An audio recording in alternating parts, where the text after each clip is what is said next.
పార్టీలో వస్తున్న మార్పుల్ని మీరు ఎలా అబ్జర్వ్ చేశారు సార్? కొన్ని ప్రాంతాలు తిరగలేని పరిస్థితి, నేరో రోడ్లంతా అతుకులు గతుకులు, మెటల్ రోడ్స్, కొన్ని చోట్ల మట్టి రోడ్లు, వర్షం వస్తే బురద. ఈ రోజు డబ్బులు ఉన్నాయి కదా అని చెప్పి, పేరుంది కదా అని చాలా మంది పాలిటిక్స్లోకి వస్తున్నారు. ఇప్పుడు ఆశలతో రాజకీయాల్లోకి వస్తున్న వాళ్ళ సంఖ్య ఎక్కువగా ఉందనిపిస్తుంది. జగన్ పరిపాలనలో ఆయన కేబినెట్ బూతుల మధ్య, ఆమె ఎన్టీఆర్ గారి పుత్రిక నిండు సభలో తన భార్యని అవమానించిన రోజు, ఆ రోజు చంద్రబాబు నాయుడు గారు ఒక్క పిలిపిస్తారు. వైఎస్ఆర్సీపీలో ఉన్న రాజకీయ నాయకులు చాలా మంది నోటికి ఎంత వస్తే అంత ఎవరిని పడితే వాళ్ళని బూతులు మాట్లాడడం కానీ, జనాలు విసిగెత్తిపోయారా, రివర్స్ అయ్యారా? లోకేష్ బాబు ఆయనకు పుట్టలేదు. లోకేష్ బాబు 85లో ఎమ్మెల్యే అయినటువంటి ఒక వ్యక్తి పుట్టాడు. చంద్రబాబు నాయుడు గారు దగ్గరికి వస్తే ఈ బూతులకి, రౌడీజానికి, కబ్జాలకి, మైనింగ్ దోపిడీలకి, స్మగ్లింగ్కి అటువంటి పెద్ద మనిషితో ఇల్లీగల్ కాంట్రాక్ట్ ఈయన ఆయనకు పుట్టాడని చెప్పేసి పార్టీ మళ్ళీ పవర్లోకి వచ్చి సంవత్సరం మొత్తం కరెక్ట్గా ఈ సంవత్సరంలో జగన్ గవర్నమెంట్ని అసలు పోల్చొద్దు. అదొక అసుర సింహాసనం, అసుర రాజ్యం అని. పవన్ కళ్యాణ్ లాంటి వాళ్ళు వెళ్తే విమానాశ్రయాల్లో అరెస్ట్ చేస్తుండే, ముందు కథలు ఇవ్వబోతుండే. చంద్రబాబు నాయుడు గారిని ఎక్కడ తిరగకుండా దాడులు, దౌర్జన్యాలు, అర్ధరాత్రి అరెస్టులు, అదేవిధంగా భూ కబ్జాలు, sand mafia, land mafia, mining mafia అట్టుడిపోయిన ఈ రాష్ట్రం, గంజాయి, డ్రగ్స్, అందరి రాక్షస రాజుల ప్రతిబింబం ఈ జగన్. నమస్తే సార్. నమస్కారం అండి. టీడీపీ ఆవిర్భావం నుంచి పాలిటిక్స్లో ఉన్నారు. అసలు మీరు ఎప్పటి నుంచి పాలిటిక్స్లో ఇంట్రెస్టెడ్గా ఉన్నారు? మీ ఫ్యామిలీ బ్యాక్గ్రౌండ్ ఏంటి? 82 మార్చి 29 తెలుగుదేశం పార్టీ ఆవిర్భావ దినం. ఆ రోజే 21వ సంవత్సరం ప్రవేశించింది. ఆ రోజే నేను రాజకీయ రంగంలో ఎన్టీఆర్ స్ఫూర్తితో రాజకీయ రంగ ప్రవేశం న్యూ ఎమ్మెల్యే క్వార్టర్స్లో జాయిన్ కావడం జరిగింది. అంటే పార్టీ ఆవిర్భావం నాడు ఆవిర్భావ సభ్యుడిగా తెలుగుదేశం పార్టీలో ఆనాటి నుంచి క్రియాశీలకంగా నేటి వరకు ఉండడం జరుగుతుంది. ఇప్పుడు మీరు చెప్తుందాన్ని బట్టి మీరు ఎన్టీఆర్ గారు ఎలక్షన్స్లో ఉన్నప్పటి నుంచి, పాలిటిక్స్లోకి వచ్చినప్పటి నుంచి ఇంతవరకు ఉన్నారు. మధ్యలో పార్టీ పగ్గాలు మారాయి. ఎన్టీఆర్ గారి దగ్గర నుంచి ఇప్పుడు ఉన్న చంద్రబాబు నాయుడు గారి దగ్గరికి వచ్చింది. తర్వాత చంద్రబాబు నాయుడు గారి దగ్గర నుంచి నెక్స్ట్ లోకేష్ దగ్గరికి వెళ్తుంది. పార్టీలో వస్తున్న మార్పుల్ని మీరు ఎలా అబ్జర్వ్ చేశారు సార్ ఇన్నేళ్లలో? అంటే ఎన్టీఆర్ కాలధర్మం చెందారు. ఎన్టీఆర్ 13 సంవత్సరాలు పార్టీ పెట్టిన తర్వాత ఒక 13 ఇయర్స్ ఆయన పార్టీ అధ్యక్షుడిగా, నేషనల్ ఫ్రంట్ చైర్మన్గా, ఒక ప్రాంతీయ పార్టీ పేరుకి కానీ తెలుగుదేశం పార్టీ జాతీయ దృక్పథంతో వ్యవహరించింది. జాతీయ దృక్పథం కలిగిన పార్టీ. ఇదే కాదు, అంతర్జాతీయ వ్యవహారాల మీద కూడా పార్టీ మహానాడులో కొన్ని తీర్మానాలు కూడా జరిగి ఉన్నాయి. అంటే అప్పుడు నేషనల్ ఫ్రంట్ చైర్మన్గా ఉన్నప్పుడు అంతర్జాతీయ వ్యవహారాల మీద కూడా తెలుగుదేశం పార్టీ దృష్టి సారించింది. ఆ రోజు విపి సింగ్ గారు కన్వీనర్గా ఉండేవారు. అప్పుడు కొంతకాలం రామ్విలాస్ పాస్వాన్ గారు యువజన విభాగానికి కన్వీనర్గా ఉన్నారు. అడాహక్ కమిటీ, ఆ కమిటీలో నేను మెంబర్గా కొంతకాలం ఉండి అనేక జాతీయ స్థాయిలో జరిగిన మీటింగ్స్కి హాజరు కావడం. అట్లాగే తెలుగుదేశం పార్టీ పరంగా అయితే ఎన్టీఆర్ గారు ముఖ్యమంత్రిగా ఉన్న సమయం అయితే, అదేవిధంగా నేషనల్ ఫ్రంట్ చైర్మన్ హోదాలో ఆయన భారతదేశంలో వివిధ ప్రాంతాలు ఎన్నికల సమయంలో హిందీ ప్రసంగాలతో ఆయన జాతిని ఉద్దేశించేవి చేసిన ప్రసంగాలు, అవన్నీ మేము వ్యక్తిగతంగా ఆయన పర్యటనలో, కొన్ని పర్యటనలో నేను హాజరయ్యాను. వారి ప్రసంగాలు, ప్రజలు ఏ విధంగా స్పందిస్తున్నారు, రాష్ట్రంలో ఆయన పర్యటించినప్పుడు కానీ, ఇతర రాష్ట్రాల్లో పర్యటనకు వెళ్ళినప్పుడు కానీ ఆయన మంత్రముగ్ధులను చేస్తూ ప్రేక్షకుల్ని ఏ విధంగా ఆకట్టుకునేవాడు, ఇవన్నీ దగ్గరుండి చూశాను. అదేవిధంగా ఆయన నాయకత్వానికి తిరుగులేదు. ఆయన ఒక సమ్మోహన శక్తి. అదొక, ఆయన ఏం మాట్లాడినా అది రామబాణంగా భావించేవాడు. ఆయన ఏం చేసినా అది ఒక రామబాణంగా. గొప్ప సంఘ సంస్కర్త. ఆయన సంఘ సంస్కర్తగానే కాకుండా పరిపాలనలో అనేక సంస్కరణలు కూడా చేశాడు. అంటే ఇంకా సినిమా రంగాన్ని గురించి అందరికీ తెలిసిన విషయమే, చరిత్ర చేయడం చేయదలుచుకోలేదు. ఆయన సినిమా యాక్టర్గానే కాదు, గొప్ప దర్శకుడిగా అనేక విజయాలు సాధించాడు. అవును. అదేవిధంగా అనేక ద్విపాత్రాభినయాలు, త్రిపాత్రాభినయాలు చేశాడు. అదేవిధంగా ఆయన స్టూడియో ఓనరు, అదేవిధంగా ఎగ్జిబిటరు, నిర్మాత, ఎడిటరు, స్క్రీన్ ప్లే రైటరు, పోతే కథా రచయిత అనేది గులేబిగా వాళ్ళ కథ, దానవీర సూరకర్ణ, సీతారామ కళ్యాణం లాంటి గొప్ప చిత్రాలు ఆయన దర్శకత్వంలో, ఆయన కథా కథనంతో, అట్లాగే నిర్మాతగా, స్టూడియో ఓనర్గా చరిత్ర ప్రసిద్ధి చెందిన సినిమాలు ఎన్నో ఉన్నాయి చెప్పుకుంటూ పోతే. సమయాభావం వల్ల నేను సంక్షిప్తంగానే చెప్తున్నాను. అలాగే ఇక రెండవ పార్శ్వం రాజకీయాల్లోకి వస్తే ఇక మీకు తెలిసిన విషయం, అసాధ్యాలను సుసాధ్యాలు చేయడంలో ఎన్టీఆర్ అటు సినిమా రంగంలోనే కాదు, రాజకీయ రంగంలో కూడా అనేక ఒడిదుడుకులు ఎదుర్కొంటూనే అసాధ్యాలను సుసాధ్యాలు చేశాడు. నేషనల్ ఫ్రంట్ చైర్మన్గా యావత్ భారతదేశాన్ని ప్రభావితం చేయడంలో ఆయన కీలక పాత్ర వహించి, విపి సింగ్ గారు ప్రధాని కావడంలో కీలక పాత్ర వహించారు. అదేవిధంగా ఇకపోతే ఇంకా ఇక్కడ 9 మాసాల వ్యవధిలో పార్టీ పెట్టి, ఆ రోజు ఆయన పార్టీ పెట్టే నాటికి రోడ్లు చాలా అధోగతిగా ఉండేవి, చాలా నేరో రోడ్స్. పోతే అదేవిధంగా టెలికమ్యూనికేషన్ వ్యవస్థ చాలా బలహీనంగా ఉండేది. అదేవిధంగా ఈ మొబైల్ ఫోన్స్ ఇవన్నీ ఉండే రోజులు కాదు. వెహికల్స్ కూడా ఏమీ లేవు. ఎక్కడో తాలూకాకి 4 మోటార్ సైకిళ్ళు, 5 మోటార్ సైకిళ్ళు, 10 మోటార్ సైకిళ్ళు ఉన్న రోజులు. సైకిళ్ళే ఉండేవి, కాస్త సైకిళ్ళు కూడా కొద్ది సంఖ్యలో ఉండేవి. అదేవిధంగా ఎర్ర బస్సులు, ఈ చిన్న చిన్న లారీలు, చిన్న చిన్న ఆటోలు కూడా పెద్దగా లేవు. కానీ జనం 2 రోజులు ఆయన పర్యటనలో పడిగాపులు కాసి, సద్దన్నం మూటలతో పడిగాపులు కాసి ఎవరో అహోరాత్రులు మేల్కొని, నిద్ర మేల్కొని ఆయన రాక కోసం. ఆయన జన హృదయ నేత ఆయన. ఆయన నెక్స్ట్ వెళ్ళే ఏరియాకి ముందే రోడ్లు వేయించి పెట్టేవాళ్ళు నేషనల్ పార్టీ వాళ్ళ, నిజం సార్ అది? అదేం లేదు. ఓకే, అదేం లేదు. ఎందుకంటే ఆయన 9 మాసాల వ్యవధిలో అధికారంలోకి వచ్చింది పార్టీ. అంత సమయం లేదు, అంత ఆలోచించే అవకాశం లేదు. ఏదన్నా ఎక్కడన్నా చైతన్య రథం తిరగడానికి, అది రివర్స్ కావడానికి, లేదా అలాంటి సందర్భాల్లో అప్పటికప్పుడు శ్రమదానం చేసేవాళ్ళు. చిన్న చిన్న మైనర్ వర్క్స్ చేశారు. ఓకే, మేజర్గా జరగడానికి టైం వ్యవధి ఎక్కడిది? 9 మాసాల వ్యవధిలో ఆయన రాష్ట్రాన్ని చుట్టేయడానికి కొన్ని ప్రాంతాలు తిరగలేని పరిస్థితి, నేరో రోడ్స్, వెహికల్స్ తక్కువ. పోతే అంత ఇప్పుడున్న స్పీడ్ వెహికల్స్ లేవు. పోతే రోడ్లు వెడల్పుగా లేకపోయా, రోడ్లంతా అతుకులు గతుకులు, మెటల్ రోడ్స్, కొన్ని చోట్ల మట్టి రోడ్లు. పోతే వర్షం వస్తే బురద. పోతే ఇప్పుడు ఆ పరిస్థితులు ఇంచుమించుగా చాలా వరకు ఏదో మారుమూల ప్రాంతాలు తప్పితే ఇప్పుడు ఆ పరిస్థితులు లేవు కదా. పోతే అప్పుడు టెలిఫోన్ ఎక్స్చేంజ్, ఫోన్ చేసి ట్రంకాలు బుక్ చేస్తే కలవని పరిస్థితుల్లో. అదేవిధంగా మన లైట్నింగ్ కాల్ బుక్ చేసినా కూడా ఒక్కోసారి అరగంట గంట పట్టేది. మామూలు టెలిఫోను ఇది అయితే బుక్ చేస్తే, ట్రంకాలు బుక్ చేస్తే 3 గంటలు, 4 గంటలు, 6 గంటలు కూడా పట్టేది ఆ పరిస్థితులు. కాబట్టి కమ్యూనికేషన్, ఎన్టీఆర్ ప్రోగ్రాం ఇంత ఆలస్యం అవుతుంది, రావడానికి ఇంత సమయం పడుతుంది అని చెప్పడానికి కూడా అవకాశం లేదు. ఏదో పోలీసు వాళ్ళకు ఉన్న సమాచారాలు తప్పితే అవి ఏదైనా లీక్ అయితే ఆ సమాచారంతో జనాలు ఎక్స్పెక్ట్ చేసి ఇంకా 12 గంటలు పడుతుంది, 16 గంటలు పడుతుంది, 18 గంటలు పడుతుంది, ఈలోపు మనం స్నానం చేద్దాం, ఈలోపు ఎక్కడైనా ఛాయ్ తాగొద్దాం, ఈలోపు ఎక్కడైనా టిఫిన్ వెతుక్కుందాం, ఈలోపు ఎక్కడైనా భోంచేద్దాం అనే దృక్కోణంతో జనాలు ఆయన కోసం చాతకపక్షి ఎదురు చూసినట్టు, వర్షపు చినుకుల కోసం చాతకపక్షి ఎదురు చూసినట్టుగా, కాణాజన్ముడు ఎన్టీ రామారావు అనే భావంతో ఆయన రాక కోసం జనాలు ఎదురు చూసిన పరిస్థితి. మీరు చూసారా సార్ ఆయన చైతన్య రథం ఇదంతా కూడా, ఆయన ట్రావెల్ కానీ? ఆయనతో ఇంకా అదే మధుర క్షణాలు, అవన్నీ మధుర క్షణాలు, అవి ఒక డ్రీమ్, మధుర స్వప్నం అది. ఆయనతో ఒకటేంటి, 82 మార్చి 29 నుంచి ఆయన చనిపోయే వరకు 95 దాకా నేను అనేక మలుపుల్లో, అనేక పరిణామాల్లో నేను ఆయన వెన్నంటి ఉండేవాడిని. పోతే ఆయనకి అత్యంత సన్నిహితుడిగా కూడా నాకు ముద్ర ఉంది.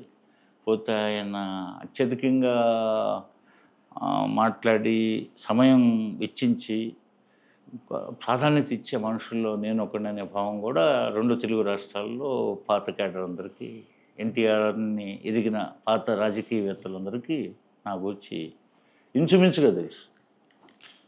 అలాంటి ఎన్టీఆర్ గారి సైడ్ నుంచి ఆయన చనిపోయిన తర్వాత చంద్రబాబు నాయుడు గారు వచ్చారు అదే పొజిషన్కి. ఆయన ఉన్నప్పుడే పార్టీ మారింది, చాలామంది నాయకులు మారారు. ఆ స్టోరీ అంతా అందరికీ చాలామంది చాలాసార్లు మాట్లాడుకున్నారు. ఆ స్టోరీ తెలుసు. ఇప్పుడు ఆయన ఒక టీవీతో, ఒక గంభీర్యంతో వర్క్ చేసే టైప్. చంద్రబాబు నాయుడు గారు ఆ టైప్ కాదు. ఆయన దిగి జనాల్లోకెళ్ళి పని చేస్తారు. తెలుసుకుంటారు. ప్రతీదీ డీటెయిల్డ్ అబ్జర్వేషన్ ఉంటుంది. డీటెయిల్డ్ ఇన్ఫర్మేషన్ ఉంటుంది. ప్రతి దాని గురించి 10 సార్లు కన్ఫర్మ్ చేసుకున్న తర్వాత గానీ ముందుకు పోరని ఒక నానుడుంది. ఆ సెగ్మెంట్ నుంచి ఈ సెగ్మెంట్‌కి జంప్ అయినప్పుడు, వచ్చినప్పుడు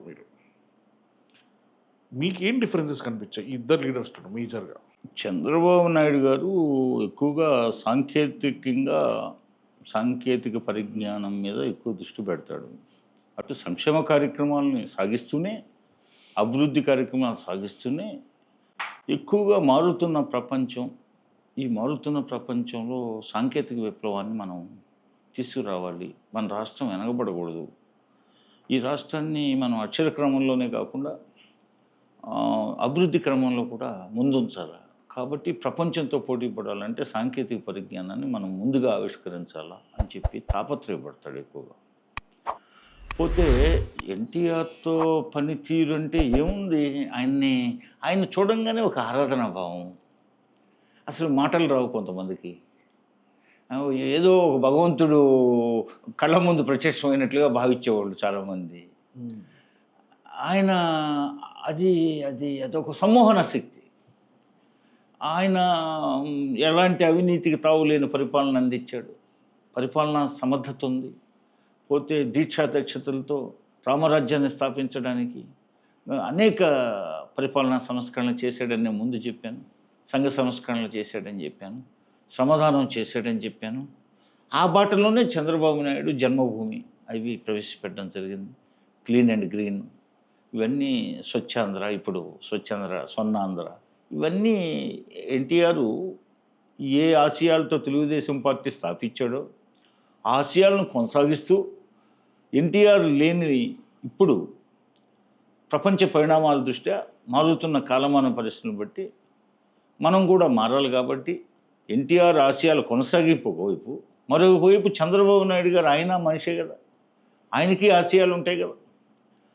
ఆ ఆశయాలు ఏంటి? తన వ్యక్తిగత ఆశయం కాదు, ఉమ్మడి ఆశయం. ఏంటి? ప్రపంచం పరుగులు తీస్తుంది, కాలానికి అనుగుణంగా మనం కొత్త ఆవిష్కరణలు తీసుకురావాలి సాంకేతిక పరిజ్ఞానంతో. అదేవిధంగా పాడి పంటలను డెవలప్ చేయాలి, పారిశ్రామికీకరణ జరగాల. అదేవిధంగా రాష్ట్రంలో ఇన్ఫ్రాస్ట్రక్చర్, రోడ్లు బాగుండాలి.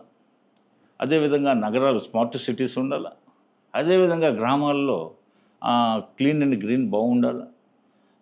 ప్రతి శనివారం దీనికి సంబంధించి స్వచ్ఛాంధ్ర కార్యక్రమాలు నిర్వహించాలా. జాతిపిత గాంధీజీ గారు ఎప్పుడు ఆయన స్వాతంత్రం వచ్చి అందరూ సంబరాలు చేసుకుంటుంటే హరిజనవాడలు శుభ్రం చేస్తున్నాడు ఆయన. ఆ కాన్సెప్ట్. కాబట్టి చంద్రబాబు నాయుడు గారు జన్మ చూస్తే రాజకీయ జన్మ కూడా ఆయన ఆశయాలతోనే. ఏదో ఈ ఉన్న 4 రోజులు ఈ సమాజానికి మంచి చేయాలి, ఒక నవ్యత్వం. ఆయనది దివ్యత్వం, ఎన్టీఆర్ది దివ్యత్వం అనుకోండి, ఈయన నవ్యత్వం. ఆయన దివ్యత్వం ఈయన నవ్యత్వాన్ని నెమరు వేసుకుంటుంది ఇప్పుడు తెలుగునాడు. సుమారు 50 ఏళ్ళు పాలిటిక్స్. అంటే మీరు ఇందాక చెప్పినట్టు ఒక లీడర్ అనేవాళ్ళు, ఒక దైవాంశ సంభూతుడి దగ్గర నుంచి ఇవాళ రోడ్డు మీదకి వచ్చి మొహాల మీద బూతులు తిట్టేస్తున్నారు జనాలు.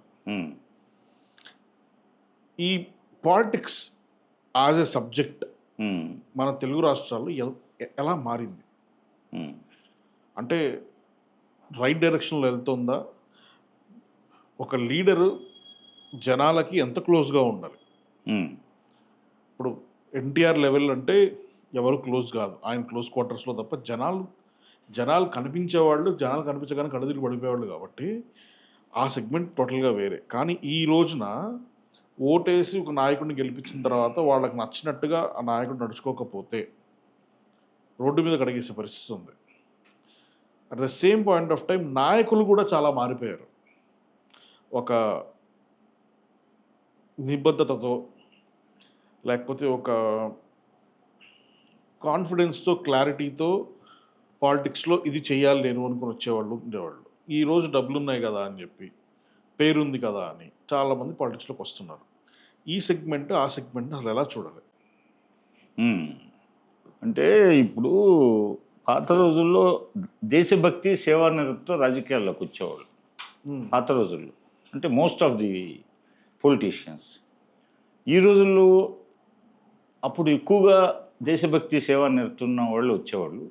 ఇప్పుడు దేశభక్తి సేవానిరతి అనే పదాలు ఇంచుమించుగా అందుబాటులో లేనివాళ్ళు, ఆ యొక్క స్పృహ లేని వాళ్ళు, ఆ అవేర్నెస్ లేని వాళ్ళు, వాళ్ళకి గతంలో ఆశయాల కోసం వచ్చేవాళ్ళు. ఇప్పుడు ఆశలతో రాజకీయాల్లోకి వస్తున్న వాళ్ళ సంఖ్య ఎక్కువగా ఉందనిపిస్తుంది. అప్పుడు ఆశయాలు కలిగిన రాజకీయవేత్తలు ఎక్కువ, ఆశలు గల వాళ్ళు తక్కువ. ఇప్పుడు ఆశలతో ఉన్నవాళ్ళు ఎక్కువ, ఆశయాలు గల వాళ్ళు తక్కువ అనిపిస్తుంది. ఆశయాలు గల వాళ్ళు ముందు చూపు ఉంటుంది, దూరదృష్టితో ఉంటుంది వాళ్ళ వ్యవహార శైలి. ఆశలతో వచ్చే వాళ్ళకి రాత్రికి రాత్రి ఏదో కావాలి, అవి నెరవేరకపోతే బూతులు తిట్టడం, పార్టీలు మార్చడం, ఆయారాం గాయారాం సంస్కృతి. పోతే అదేవిధంగా ప్రజాప్రతినిధులు కూడా హార్స్ ట్రేడింగ్, ఇక్కడి నుంచి అక్కడికి, అక్కడి నుంచి ఇక్కడికి జంపింగ్లు అలా జరుగుతున్నాయి. పోతే వీళ్ళు తట్టుకోలేక సహనం కోల్పోయి ఈ కోరికలో ఉన్నవాళ్ళు, ఆశలతో వచ్చిన వాళ్ళు బూతులు మాట్లాడడం, బూతుల సంస్కృతి. వీళ్ళకి ఏదైనా ప్రమాదం ముంచుకొస్తుంది. ఉదాహరణకి నిన్న జగన్ గారి పరిపాలనలో బూతుల మంత్రులు అనుకోవచ్చు, ఆయన క్యాబినెట్ బూతుల మంత్రులు అనుకోవచ్చు. మా క్యాబినెట్లో అలా బూతులు మాట్లాడడానికి లేదు. మా నాయకుడు చంద్రబాబు నాయుడు గారు ఈ cannot tolerate such type of abusing language. వెంటనే మందలిస్తాడు. ఆయన చిన్నప్పటి నుంచి కష్టపడి వెంకటేశ్వర యూనివర్సిటీలో చదువుకున్న విద్యార్థి. అక్కడే ఆదర్శప్రాయంగా ఉంటూ ఒక విద్యార్థి సంఘానికి నాయకుడై, విద్యార్థి రాజకీయాల్లో ఆరితేరి, విద్యార్థి నాయకుడిగా గుర్తింపు పొంది, ఆయన బాల్యం నుంచే నాయకత్వ లక్షణాలతో ఏరుల జన్మ వీరుల జన్మ ఎవరికి ఇరుకుంటాడు భీష్ముడు శాంతి పర్వంలో అర్జునుడితో డెత్ బెడ్ మీద, అంపశయ్య మీద. అలా ఎప్పుడో ఏదో పురాణాల్లో ఉందని చెప్పుకుంటున్నాం, కానీ మన కళ్ళ ముందు కూడా ఉన్నవాళ్ళని మనం ప్రోత్సహించాలి. ఇప్పుడు వాస్తవంగా చంద్రబాబు నాయుడు బాల్యంలో వాళ్ళ నాన్న పొలిటీషియన్ కాదు, కాకపోతే పెద్ద మనిషిగా ఆ చుట్టుపక్కల 2-3 గ్రామాలకి ఏమన్నా పంచాయతీలు, చిన్న గ్రామాలు, ఆ గ్రామాల్లో ఏదన్నా తగాదాలు జరిగితే ఖర్జూర్ నాయుడు గారు పంచాయతీలు అవి చేసేవాడు. ఆ స్ఫూర్తి ఇప్పుడు Godavari everything begins with small అంటారు. గోదావరి నాసికా త్రయంబకం దగ్గర స్టార్ట్ అవుతుంది చిన్న ప్రవాహంగా. వాళ్ళ నాన్న, ఆయన పుట్టిన ఊరు చిన్నది కావచ్చు నారావారిపల్లి, చుట్టుపక్కల గ్రామాలు శేషాపురం ఇవన్నీ చిన్న గ్రామాలు కావచ్చు. అక్కడ ఆ చిన్న గ్రామాలకు వాళ్ళ నాన్న చిన్న నాయకత్వం వహించి ఉండొచ్చు, కానీ ఆ స్ఫూర్తి ప్రబలంగా మారి ఈరోజు జాతీయ స్థాయి నాయకుడిగా, ఇంటర్నేషనల్ గుర్తింపు ఉన్న రాజకీయవేత్తగా రాణించాడంటే చిన్న విషయం కాదు. ఆయన యూనివర్సిటీలో చిన్న విద్యార్థిగా, ఆయన హై స్కూల్ లీడర్గా ఉండి, మళ్ళీ కాలేజీ లీడర్గా ఉండి, తర్వాత యూనివర్సిటీ లీడర్ కావడం అంటే చిన్న విషయం కాదు. ఆ తర్వాత వెంటనే దానికి కొనసాగింపుగా ఆయన ఎమ్మెల్యే కావడం, 78 మంత్రి కావడం, ఎన్టీఆర్ గారికి అల్లుడు కావడం, ఆ తర్వాత ఆయన మంత్రిగా, జనరల్ సెక్రటరీగా, ముఖ్యమంత్రి కావడం, national front NDA government Vajpayee గారు ప్రధానంగా ఉన్నప్పుడు ఎన్నో అవకాశాలు వచ్చిన తర్వాత ఆయనకి దేశ ప్రధాని అవకాశాలు, దేవగౌడ, ఐకే గుజరాల్ ఉన్నప్పుడు 2 సార్లు ఆయనకి దేశ ప్రధాని అయ్యే అవకాశాలు వచ్చిన, అక్కడ పరిస్థితుల దృష్ట్యా తాత్కాలికంగా దేశ ప్రధాని అనిపించుకునే దానికంటే అయ్యామని అనిపించుకోవడానికి వ్యక్తిగతంగా పనికి వస్తుంది, కానీ నా ఆశయ సాధన చేయడానికి కష్టం అవుతుంది ఇక్కడ పార్లమెంట్లో ఉన్న సమస్యల దృష్ట్యా. అందువల్ల ఈ సంక్లిష్ట పరిస్థితుల్లో మనం ఏదో వ్యక్తిగతంగా ప్రధాని అయ్యామని అనిపించుకోవడానికే కానీ మన ఆశయాలు నెరవేర్చలేము. కాబట్టి మనం మన రాష్ట్రానికే పరిమితం అవుతామని ఆయన ఈ ముఖ్యమంత్రి పదవుల్లోనే ఉండి దీక్షా దక్షతలతో అహర్నిశలు పనిచేసి రాష్ట్రాభివృద్ధికి పట్టుపడదామని ఉమ్మడి రాష్ట్ర ఆలోచన చేసిన వ్యక్తి చంద్రబాబు నాయుడు గారు. అదేవిధంగా ఈరోజు ఆయన ఈ వయసులో అంత పరిశ్రమిస్తున్నాడు, రోజు 18 గంటలు పరిశ్రమిస్తున్నా అంటే చిన్న విషయం కాదు. రాజకీయాల్లో ఆయన బూతులు మాట్లాడినా ఒప్పుకోడు, కాస్త దుష్ట ప్రవర్తనతో ఉన్న ఒప్పుకోడు. రౌడీజాన్ని బాగా అణిచేశాడు. ఎన్టీఆర్ గారు దానికి బాటలు వేశాడు. హైదరాబాద్ నగరం కర్ఫ్యూతో అల్లాడిపోతుండేది ఒకప్పుడు. హిందూ ముస్లిం కొట్లాటలతో, అంటే అది క్రియేషన్. వాస్తవంగా హిందూ ముస్లింల మధ్య గొడవలు ఏమి ఉండవు, అనేక పార్టీలు క్రియేట్ చేస్తాయి వాటిని. ఆ సంస్కృతి స్వస్తి చెప్పాలని ఉక్కుపాదంతో ఎన్టీఆర్ అణిచేశాడు. మా చిన్నప్పుడు హైదరాబాద్కి వస్తే మేము లాడ్జీల్లో ఇరుక్కుపోయిన రోజులు ఉన్నాయి. బయటకు వస్తే కర్ఫ్యూ, షూటెడ్ సైట్ ఆర్డర్స్. మేము హైదరాబాద్లో కూర్చొని లాడ్జీలో పడుకున్న రోజులు ఉన్నాయి కర్ఫ్యూలతో. ఇది ఎన్టీఆర్ పార్టీ పెట్టే ముందు. ఆ తర్వాత దాని మీద దృష్టి సారించాడు. Quli Qutub Shah urban development authority అని పెట్టాడు. ఒక ముస్లిం మంచి రాజు, లౌకిక ప్రపంచంతో సంబంధాలు ఉన్నటువంటి కులీ కుతుబ్ షా గారు, ఆయన బాగమతి హిందూస్త్రీని వివాహం చేసుకున్నాడు. భాగ్యనగరం అని నగరాన్ని పేరు పెట్టాడు. తను బ్రహ్మాండమైన ముస్లిం అయినప్పటికీ ఆయనకి ఇవన్నీ మతాల మీద వీటి మీద ఈ యొక్క మౌఢ్యం లేదు, మత మౌఢ్యం లేని చక్రవర్తి ఆయన. ఆయన మీద గౌరవభావంతో ఎన్టీఆర్ ఆ రాజుగారి పేరుతోనే Quli Qutub Shah urban development authority పెట్టాడు. ముస్లింల హజ్ యాత్రకు సంబంధించిన ఏర్పాట్లు, ముస్లిం మైనార్టీ ఫైనాన్స్ కార్పొరేషన్ కూడా ఏర్పాటు చేశాడు హైదరాబాద్ కాకుండా మొత్తం యావత్తు విశాలాంధ్రకి. అట్లాగే చంద్రబాబు నాయుడు గారు వారికి భవనం కట్టించాడు, హజ్ యాత్రకు సంబంధించిన భవనం అవన్నీ కట్టించాడు. ఇట్లా అంతేగాని ఈ చెడుని, ఈ మత కలహాలు రెచ్చగొట్టేవాళ్ళని, రౌడీజాన్ని ప్రోత్సహించేవాళ్ళని, బూతులు మాట్లాడేవాళ్ళని ఈ పార్టీ ఎప్పుడు సహించలేదు, ఉంచడు కూడా. అవినీతి కూడా. ఒకసారి ఎన్టీఆర్ గారు రామచంద్రరావు గారు అనే ఒక మంత్రి ఉండేవాడు. ఆయన మొదటి కార్మిక శాఖ మంత్రి 83లో. ఆయన విషయంలో ఏదో ఆరోపణ వచ్చింది, 10,000 రూపీస్ అవినీతికి పాల్పడ్డాడని. వెంటనే తన క్యాబినెట్ నుంచి తీసేశాడు. ఎన్టీఆర్ఏ పట్టించాడు ఆయన్ని. మరి చిన్న విషయం కాదు. అదేవిధంగా రాజకీయాల్లోకి ఎన్టీఆర్ గారు వేల మందిని తీసుకొచ్చాడు, వేల మందికి పదవి అవకాశాలు ఇచ్చాడు, రకరకాల పదవి అవకాశాలు. మహిళల్ని పూర్తిగా రాజకీయాల్లో ప్రోత్సహించాడు. స్త్రీలకు సమాన ఆస్తి హక్కు చట్టాన్ని ప్రవేశపెట్టాడు. మహిళా విశ్వవిద్యాలయాన్ని ప్రభుత్వ రంగంలో ప్రవేశపెట్టిన ఘనత ఎన్టీఆర్ది. అసలు ఒక మహిళ కాంగ్రెస్లో 16-17 సంవత్సరాలు, ఇందిరాగాంధీ దేశ ప్రధానిగా ఉండి 17 సంవత్సరాలు ఆవిడ మహిళలకు వితంతు పింఛనేవాళ్ళ. స్వయంగా ఆవిడ వితంతువుల సమస్యలు తెలుసు. ఆవిడంటే పెద్ద కుటుంబంలో పుట్టింది, ఆమెకి సమస్యలు లేకపోవచ్చు, కానీ వితంతు మహిళలు ఎదుర్కొనే కష్టాలు ఆమెకు అవగాహన లేకపోలే, కానీ పింఛనేవాళ్ళ. ఎన్టీఆర్ వితంతు మహిళలకు పింఛన్ సౌకర్యం పెట్టాడు. అట్లాగే భూమి లేని వ్యవసాయ కార్మికులు అనేక మంది ఉన్నారు. వాళ్ళకి ఒట్టి కూలీయే కాదు, ఆ కూలీ డబ్బులు ఏ రోజుకి ఆ రోజు అయిపోతాయని చెప్పి వాళ్ళకి భూమి లేని వ్యవసాయ కార్మికులు పెన్షన్ అని పెట్టాడు ఎన్టీఆర్.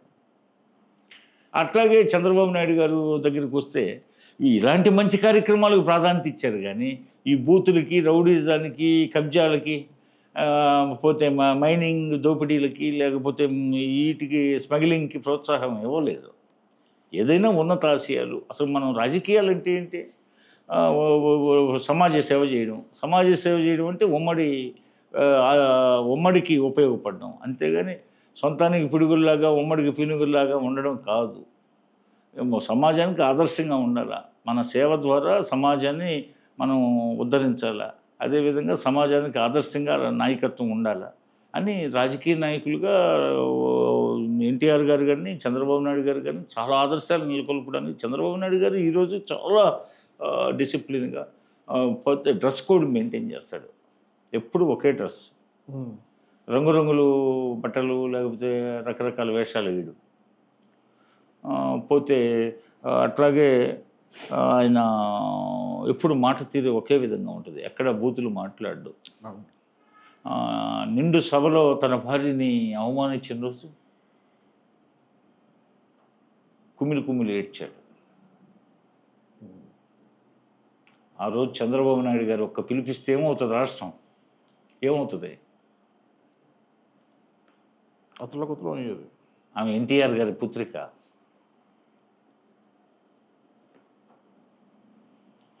మరి అంత నిగ్రహంతో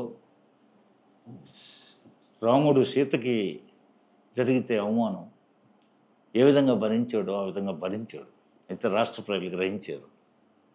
చంద్రబాబు నాయుడు గారు అసెంబ్లీలో ఆయన కన్నీరు కదిలిచ్చింది. నాకు ఒకటి అనిపిస్తుంది సార్, బేసిక్గా ఎవరి పోయి వాళ్ళు తీసుకున్నట్టుగా చంద్రబాబు నాయుడు గారి అరెస్ట్ కానీ వారి సతీమణిని ఇలా చీప్గా మాట్లాడడం కానీ వైఎస్ఆర్సీపీలో ఉన్న మిగిలిన రాజకీయ నాయకులు చాలామంది, ఒక 12 మంది స్పెషల్గా బూతులు మాట్లాడడం కానీ, అన్పార్లమెంటరీ లాంగ్వేజ్, నోటికి ఎంత వస్తే అంత, ఎవరిని పడితే వాళ్ళని, మినిస్టర్స్ అవనియండి లేకపోతే వాళ్ళ spokespersons and so called spokespersons or film actors whatever, జనాలు విసిగెత్తిపోయారా ఇలాంటి భాషకి? అంటే ఒక మినిస్టర్నో ఒక ఎమ్మెల్యేనో ఒక గౌరవ దృక్పథంతో చూడాలి మనం. ఆ గౌరవాన్ని వాళ్ళు పొందున్నారా లేదా అనేది పెద్ద డౌట్ వచ్చే పొజిషన్కి వచ్చేసింది. అలాంటి భాష కానీ అలాంటి వ్యవహార శైలి కానీ నాకు తెలిసి జనాలకి జగన్మోహన్ రెడ్డి గారు వైఎస్ఆర్సీపీ ఏం చేశాయో ఏం చేయలేదో నాకు తెలియదు, కానీ పూర్తిగా అవగాహన లేకపోయినా అందరికీ దీన్ని చూసి మాత్రం ఒక ఆవేదన, ఆక్రోశం, ఒక జుగుప్స కలిగి రివర్స్ అయ్యారా అని ఒక చిన్న డౌట్ ఉంది ఎప్పటి నుంచో. అంటే అది ప్రధానంగా అదొక అంశం. అనేక అంశాలు ఉన్నాయి. జగన్ ఘోర వైఫల్యానికి అనేక అంశాలు ఉన్నాయి. ప్రధానంగా ఒక 10-12 ఉన్నాయి. ఓకే, అందులో ఇది ప్రధాన అంశం. ఎందుకంటే కోట్లాది ప్రజల ఆరాధ్య నాయకుడు కుమార్తెని అవహేళన చేస్తూ అవమానిస్తూ శాసనసభలో మాట్లాడింది. అదే కాకుండా లోకేష్ బాబు ఆమెకు పుట్టలేదు అని చెప్పి పదే పదే అంటే లోకేష్ బాబు దూసుకొస్తున్న గాంధీవం రాజకీయాల్లోకి రాకుండా చేయాలంటే అతనిలో ఒక ఇన్ఫీరియారిటీ కాంప్లెక్స్ని ఏర్పాటు చేయాలి. ప్రజల ముందు రావడానికి సిగ్గుపడేటట్టు చేయాలి. తను తండ్రికి కాకుండా పరాయి పురుషుడు పుట్టాడనే అపరాధ భావాన్ని అతనిలో క్రియేట్ చేయాలని పెద్ద ఎత్తున ఈ సైకోస్ మైండ్ గేమ్ ఆడారు. చాలా అభ్యంతరకరమైన విషయం అది. అసలు లోకేష్ బాబు గారు ఆయన పుట్టింది ఎప్పుడు, వీళ్ళు అంటగడుతున్న మనిషి రాజకీయాల్లోకి వచ్చింది ఎప్పుడు? వీళ్ళు అంటగడుతున్న మనిషి 85లో రాజకీయాల్లోకి వచ్చాడు. లోకేష్ బాబు ఎప్పుడు పుట్టింది? అప్పటికే పుట్టేసి ఉన్నాడు. లోకేష్ బాబు 85లో అసలుకి రాష్ట్రానికి పరిచయం అయినటువంటి ఎమ్మెల్యే అయినటువంటి ఒక వ్యక్తికి పుట్టాడని చెప్పి ఆరోపిస్తారు. ఆ 85 దాకా ఆ వ్యక్తి ఎవరో తెలియదు. 85లో తెర మీద కూర్చాడు ఆ వ్యక్తి ఎమ్మెల్యేగా. ఆయన పెద్ద మనిషి, ఆ విధంగా వచ్చిన ఆయన పెద్ద మనిషి, మంచివాడు, రాష్ట్ర ప్రభుత్వంలో మంత్రి కూడా అయ్యాడు. ఆయన ఉంటే ఆయన ఆత్మహత్య చేసుకునే పరిస్థితి ఈ భాష వింటే. ఒక పెద్ద మనిషి, అటువంటి పెద్ద మనిషి తో ఇల్లీగల్ కాంట్రాక్ట్ ముడిపెట్టి ఈయన ఆయనకు పుట్టాడని చెప్పేసి ఇవన్నీ ఇది ఒక అంశం. అలాగే పోతే ఇక రఘురామకృష్ణరాజు, ఆయన ఈ నిరంకుశ ప్రభు పనికిరాడని చెప్పి ఆయన రోజు టీవీ ఎక్కి మాట్లాడారు. 365 రోజులు ఏదో ఒక ఛానల్లో 4.5 సంవత్సరాల పాటు నిర్విరామంగా నిరంతరంగా కృషి చేసిన వ్యక్తి రఘురామకృష్ణరాజు. రోజు అది ఆరని మాకు తగిలిన గాయం, ఈ స్మృతి ఆరిపోని దీపం అని చెప్పి రోజు వెలిగిస్తుండేవాడు ఆయన ఛానల్స్ ద్వారా. ఆ విధంగా ఆయన చేసిన కృషి కూడా కొంత ఉంది. ఎందుకు? ఆ జగన్ యొక్క నిరంకుశ తత్వాన్ని ఎండగట్టడంలో, ప్రజలకి తెలియజేయడంలో ఆయన కృషి కూడా శ్లాఘనీయం ఈ సందర్భంగా. అట్లాగే చాలా అంశాలు ఉన్నాయి. పోతే ఎవరు ప్రజాస్వామ్యం పెట్టుకుంది ఎందుకు? ప్రజాస్వామ్యానికి వాచ్డాగ్. ఈ వాచ్డాగ్ ఎవరు? మీడియా, ప్రతిపక్ష నాయకుడు, వాళ్ళే కదా. మరి ఆ ప్రతిపక్ష నాయకుడిని, ఆ మీడియాని గళాలు నొక్కేసా, మీడియా మీద ఆంక్షలు పెట్టా, వాళ్ళు ఆ ప్రవర్తన గురించి రాస్తే పచ్చ మీడియా అంటుండే. పోతే ప్రతిపక్ష నాయకుడు లేకపోతే పవన్ కళ్యాణ్ లాంటి వాళ్ళు వెళ్తే విమానాశ్రయాల్లో అరెస్ట్ చేస్తుండే, ముందు కథలు నీగిపోతుండే. లేకపోతే వాళ్ళు బస చేసిన లాడ్జీల్లోనో గెస్ట్ హౌస్లోనో నిర్బంధిస్తుంటారు, అష్టదిగ్బంధనం చేస్తుంటారు, హౌస్ అరెస్ట్ చేస్తుంటారు. మరి ప్రజాస్వామ్యంలో ముఖ్యమంత్రి ఎంతో, ప్రతిపక్ష నాయకుడు అంత ఎక్స్పీరియన్స్డ్ లీడర్ చంద్రబాబు నాయుడు గారిని ఎక్కడ తిరగకుండా అష్టదిగ్బంధనం చేస్తుంటారు. పోతే లోకేష్ బాబు యువగళం పాదయాత్రలో అనేక ఆటంకాలు కల్పిస్తుంటారు. మరి చంద్రబాబు నాయుడు గారు రాజశేఖర రెడ్డి పాదయాత్ర చేసినప్పుడు ఆటంకాలు కల్పించలేదే? లేకపోతే నవ్యాంధ్ర ముఖ్యమంత్రిగా చంద్రబాబు నాయుడు గారు ఉన్నప్పుడు జగన్ పాదయాత్రకు ఆటంకం కల్పించలేదే? అదేవిధంగా ఇప్పుడు అనేక రకాలుగా దాడులు, దౌర్జన్యాలు, అర్ధరాత్రి అరెస్టులు, అదేవిధంగా భూ కబ్జాలు, పోతే sand mafia, land mafia, mining mafia, నక్షత్ర తాబేళ్ల స్మగ్లర్స్, రక్తచందన స్మగ్లర్స్ అట్టడిగిపోయిన ఈ రాష్ట్రం. గంజాయి, అదేవిధంగా డ్రగ్స్. చిన్నపిల్లలకి ఎప్పుడన్నా విన్నామా? వాళ్ళు 5 సంవత్సరాల పరిపాలన అంటే మనం పురాణాల్లో అనేక మంది రాక్షసులు, ఘటోత్కచుడు అనే ఒక రాక్షసుడు, నరకాసురుడు అనే ఒక రాక్షసుడు, పోతే అనేక మంది అసుర రాజులను గురించి, రాక్షస రాజులను గురించి మనం చదువుకున్నాం. అందరి రాక్షస రాజుల కి ప్రతిబింబం ఈ జగన్. ఒక నరకాసుర వధ జరిగిన రోజు దీపావళి ఎలా జరుపుకున్నారు? ఆఖరికి మానవ హక్కులు కోల్పోయారు. రాజ్యాంగం ప్రసాదించిన మానవ హక్కులు కోల్పోవడం కాకుండా స్వేచ్ఛ స్వాతంత్రాలు, సభా స్వాతంత్రం కోల్పోయారు, స్వేచ్ఛను కోల్పోయారు. ఒక విధంగా బానిస సంకీళ్ళలాగా అయిపోయింది. ఈ పీడ ఎప్పుడు విదిలించుకోవాలా, ఈ పీడ ఎప్పుడు విరగడవుతుందని చెప్పి ఎదురు చూసిన వాళ్ళకి లాస్ట్ ఇయర్ June 4th కమ్మటి రిజల్ట్ ఇచ్చారు. ఆ రిజల్ట్తోనే జగన్ను 11 సీట్లు కాదు, ఇంకా లాస్ట్ మినిట్లో ఈ 3 పార్టీలు పొత్తులు, పోతే సీట్ల అడ్జస్ట్మెంట్లు, క్యాండిడేచర్ పరిశీలనలతో సమయాభావం వల్ల ఇంకో 4-5 సీట్లు రావాల్సింది కొద్ది తేడాతో వాటిని కోల్పోవడం జరిగింది. లేకపోతే జగన్కి 6-7 సీట్లకు పరిమితం కావాల్సిన జగన్ 11 సీట్ల దాకా వచ్చారు. పోతే ఘోరాతి ఘోరంగా ఓడించారు. ఆఖరికి కడప గడ్డ, పులివెందుల మా అడ్డ అనేవాళ్ళు ఆఖరికి ఎమ్మెల్సీ ఎన్నికలు జరిగితే పశ్చిమ రాయలసీమ పట్టభద్రుల నియోజకవర్గంలో జరిగితే పట్టభద్రుల నియోజకవర్గంలో 6,000 పైచిలకు 6,400 చిల్లర ఓట్లు గ్రాడ్యుయేట్ ఎలక్షన్స్లో జగన్కి వ్యతిరేకంగా మెజార్టీ టీడీపీ అభ్యర్థికి వచ్చాయి.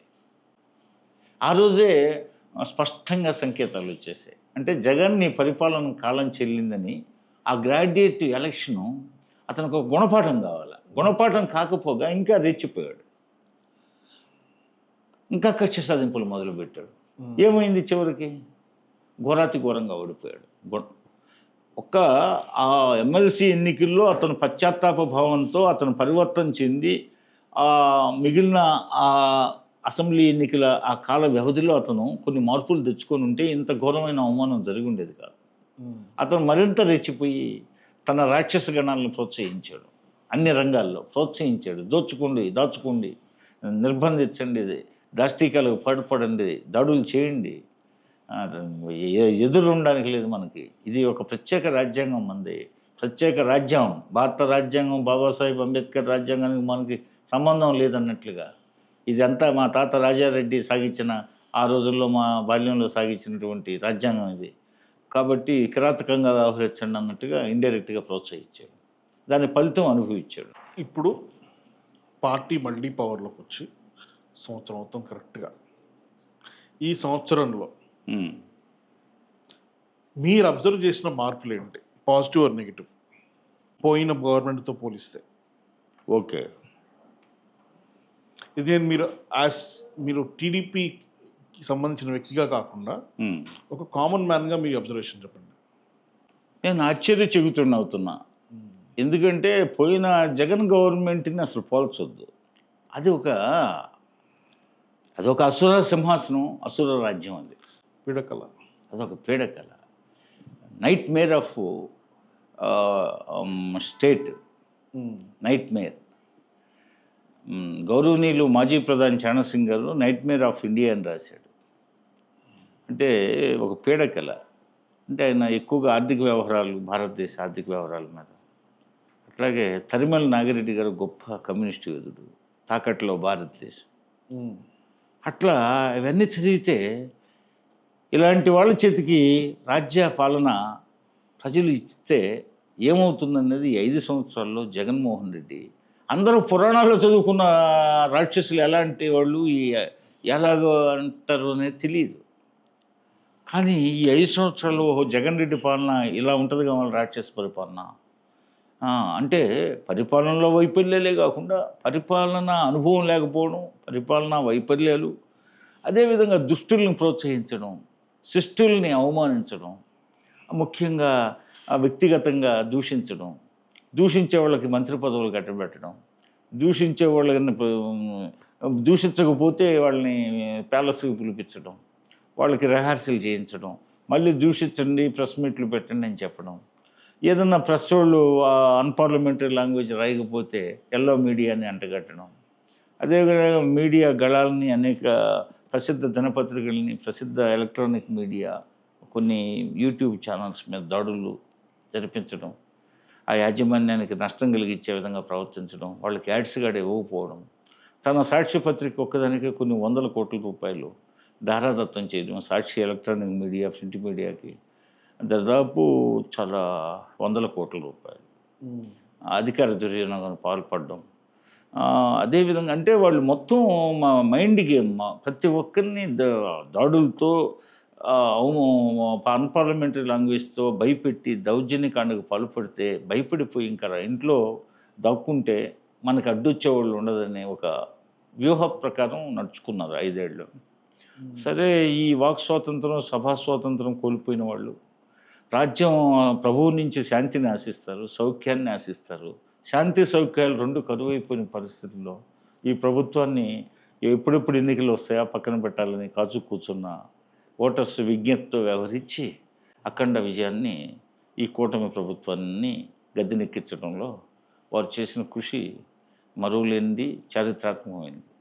ఈ సందర్భంగా అయితే ఇంత పెద్ద వయసులో చంద్రబాబు నాయుడు గారు తన అపారమైన పాలన అనుభవంతో ఈరోజు పరిపాలన శరవేగంగా ఈ సంవత్సరం రేపు జూన్ 12కి 1 ఇయర్ ఆయన ప్రమాణ స్వీకారం చేసి, ఈ జూన్ 12 ఇంచుమించు ఈ 1 ఇయర్లో ఆయన శరవేగంగా పరుగులు పెట్టిస్తున్నాడు. ఒక గొప్ప రాజధానికి కావాల్సిన నిధులు సమకూర్చడం, అదేవిధంగా పోలవరానికి నిధులు సమకూర్చడం, అదేవిధంగా గ్రీన్ఫీల్డ్ ఇంటర్నేషనల్ ఎయిర్పోర్ట్ భోగాపురానికి నిధులు సమకూర్చడం, అదేవిధంగా పోతే పరిశ్రమలన్నీ జగన్ పరిపాలనలో అనేక పరిశ్రమలను తరిమేశారు. అన్నిట్లో భాగస్వామ్యం అడిగాడు, అందుకు కుదరదన్నారు. ఆఖరి కమిషన్ ఇవ్వమన్నాడు, అది కుదరదన్నారు.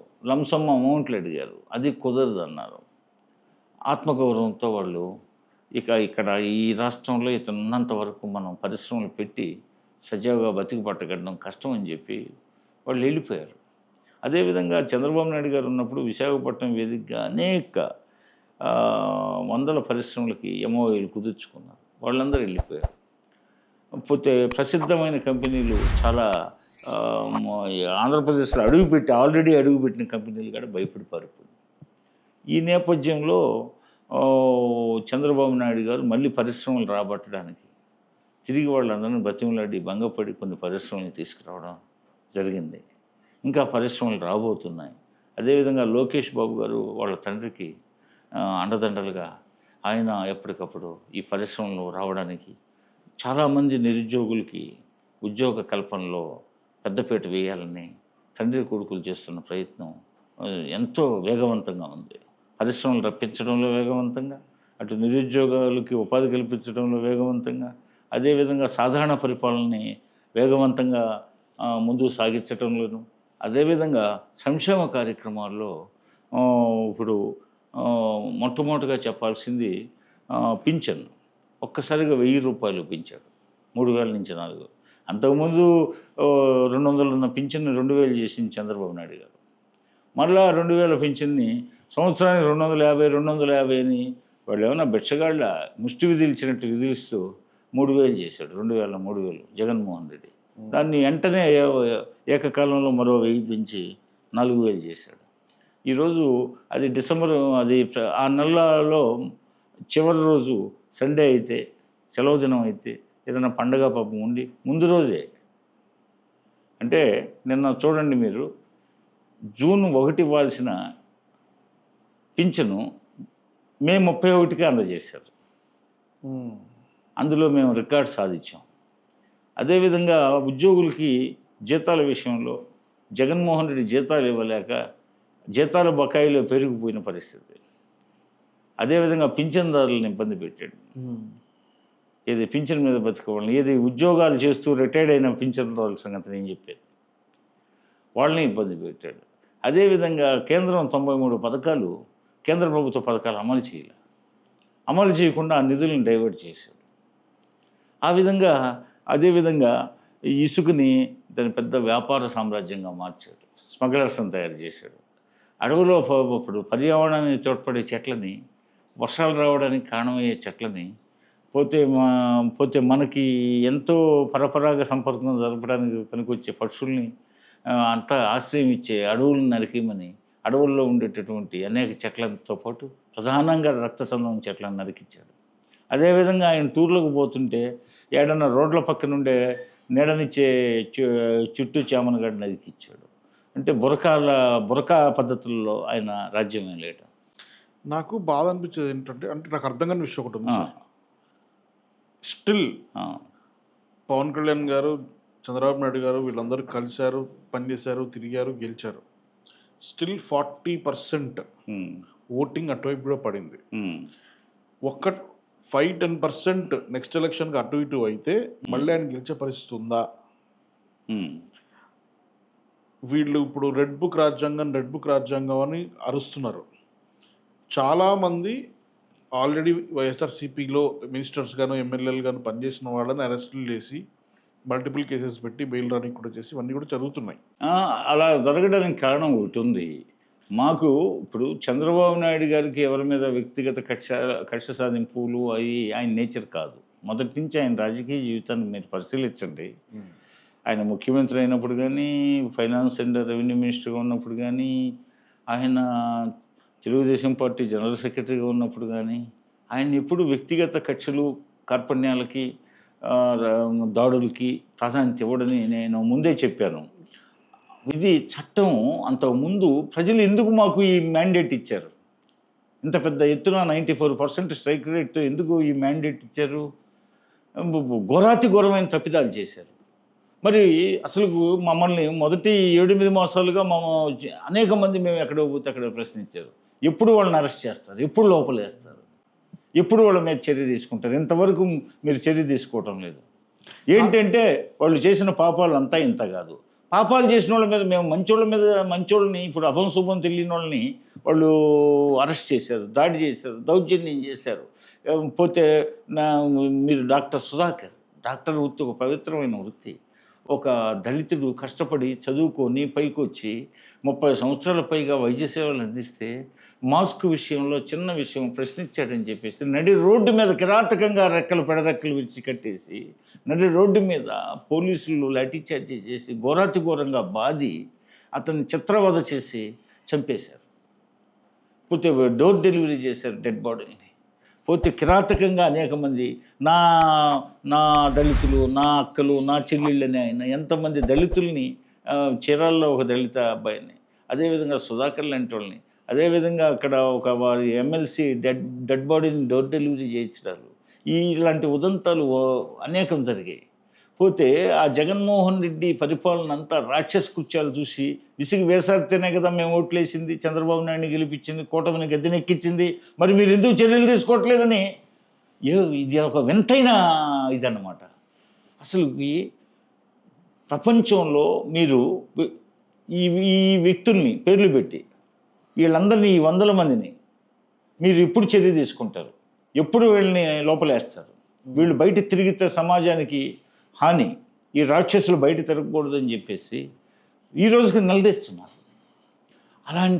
అంటే ఒక పాలకుడు తన కక్షను వ్యక్తం చేసే రోజులు, తనకు ఎవరి మీదన్నా చిన్నపాటి కక్ష ఉంటే, తను అధికారంలో ఉంటే కక్ష తెచ్చుకునే రోజుల్లో ఇంత దాడులు, దౌర్జన్యాలు ఇంత ఇచ్చేస్తే చంద్రబాబు నాయుడు చూసి చూడనట్టు పోతున్నాడు, పట్టించుకోవడం లేదని చెప్పి అపవాదు మొత్తం ఓటర్స్ జనం అడుగుతున్న పరిస్థితి.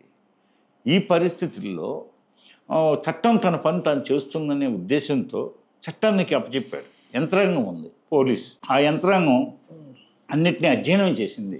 ప్రజల్లో ఇంత పెద్ద రియాక్షన్ వస్తుంది, ఆయన పార్టీ ఆఫీస్లో కానీ లేకపోతే సెక్రటేరియట్లో కానీ ఆయన బహిరంగ సభలకు వెళ్ళినప్పుడు బయట కానీ శంకుస్థాపనలో ప్రారంభోత్సవాలకు వెళ్ళినప్పుడు ఈ విధంగా నిలదీసి ప్రశ్నిస్తుంటే ఎప్పుడు అరెస్ట్ చేస్తారు, ఎప్పుడు కేసు పెడతారు, ఎప్పుడు జైలు శిక్ష పడేతలాగా చేస్తారు అని ప్రశ్నిస్తుంటే ఇవన్నీ యంత్రాంగం గ్రహించి వీటన్నిటిని అధ్యయనం చేయడానికి కొంత సమయం తీసుకొని ఇప్పుడే వారందరినీ అరెస్ట్ చేయడం, వారిని మ్యాజిస్ట్రేట్ ముందు ప్రవేశపెట్టడం, ఆయన రిమాండ్ విధించడం, ఆ తర్వాత వీళ్ళు పోలీస్ కస్టడీకి అడగడం, ఇంట్రాగేట్ చేస్తూ ఉంటే ఈ దొంగలు ఎవరు, ఈ హంతకులు, ఈ మాఫియాలు, ఈ స్మగ్లర్స్ మాకేం తెలియదు అంటున్నారు.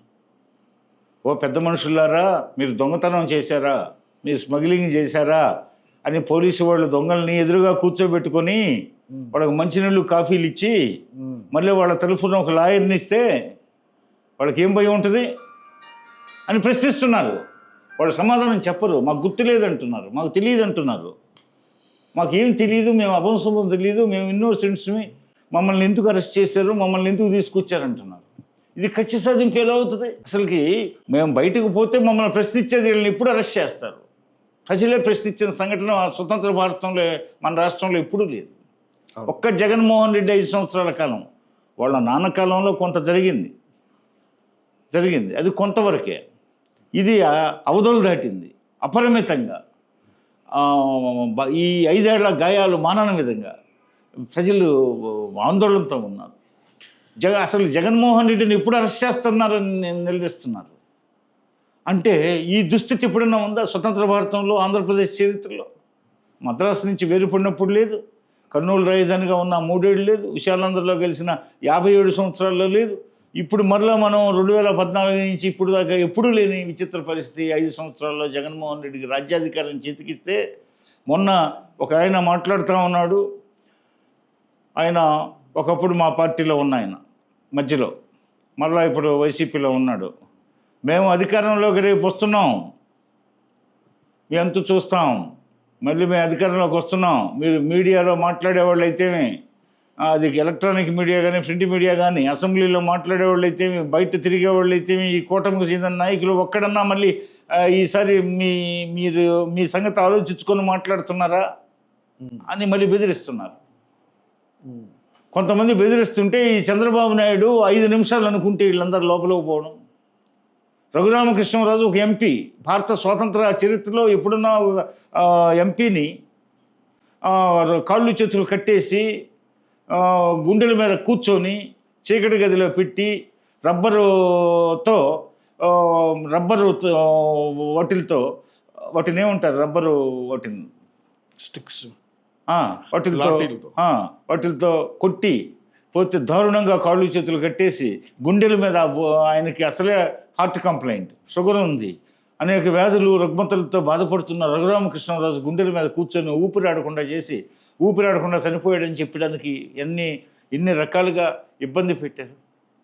ఆ రోజు ప్రతిపక్ష నాయకుడు చంద్రబాబు నాయుడు గారు లాంటి వాళ్ళు వెంటనే మీడియా సమావేశాలు పెట్టి అంతా కేంద్ర ప్రభుత్వానికి విజ్ఞప్తులు చేస్తూ మొత్తం తెలుగుదేశం పార్టీ ఒక్కసారిగా ఉద్యమించి ఆందోళన బాట పడితే, అప్పుడు కేంద్ర ప్రభుత్వం వెంటనే మిలిటరీ హాస్పిటల్లో ఆయనకి చెకప్స్ చేయించి ఆ విధంగా కొంత ఉపశాంతి కల్పిస్తే ఆయన జీవించాడు.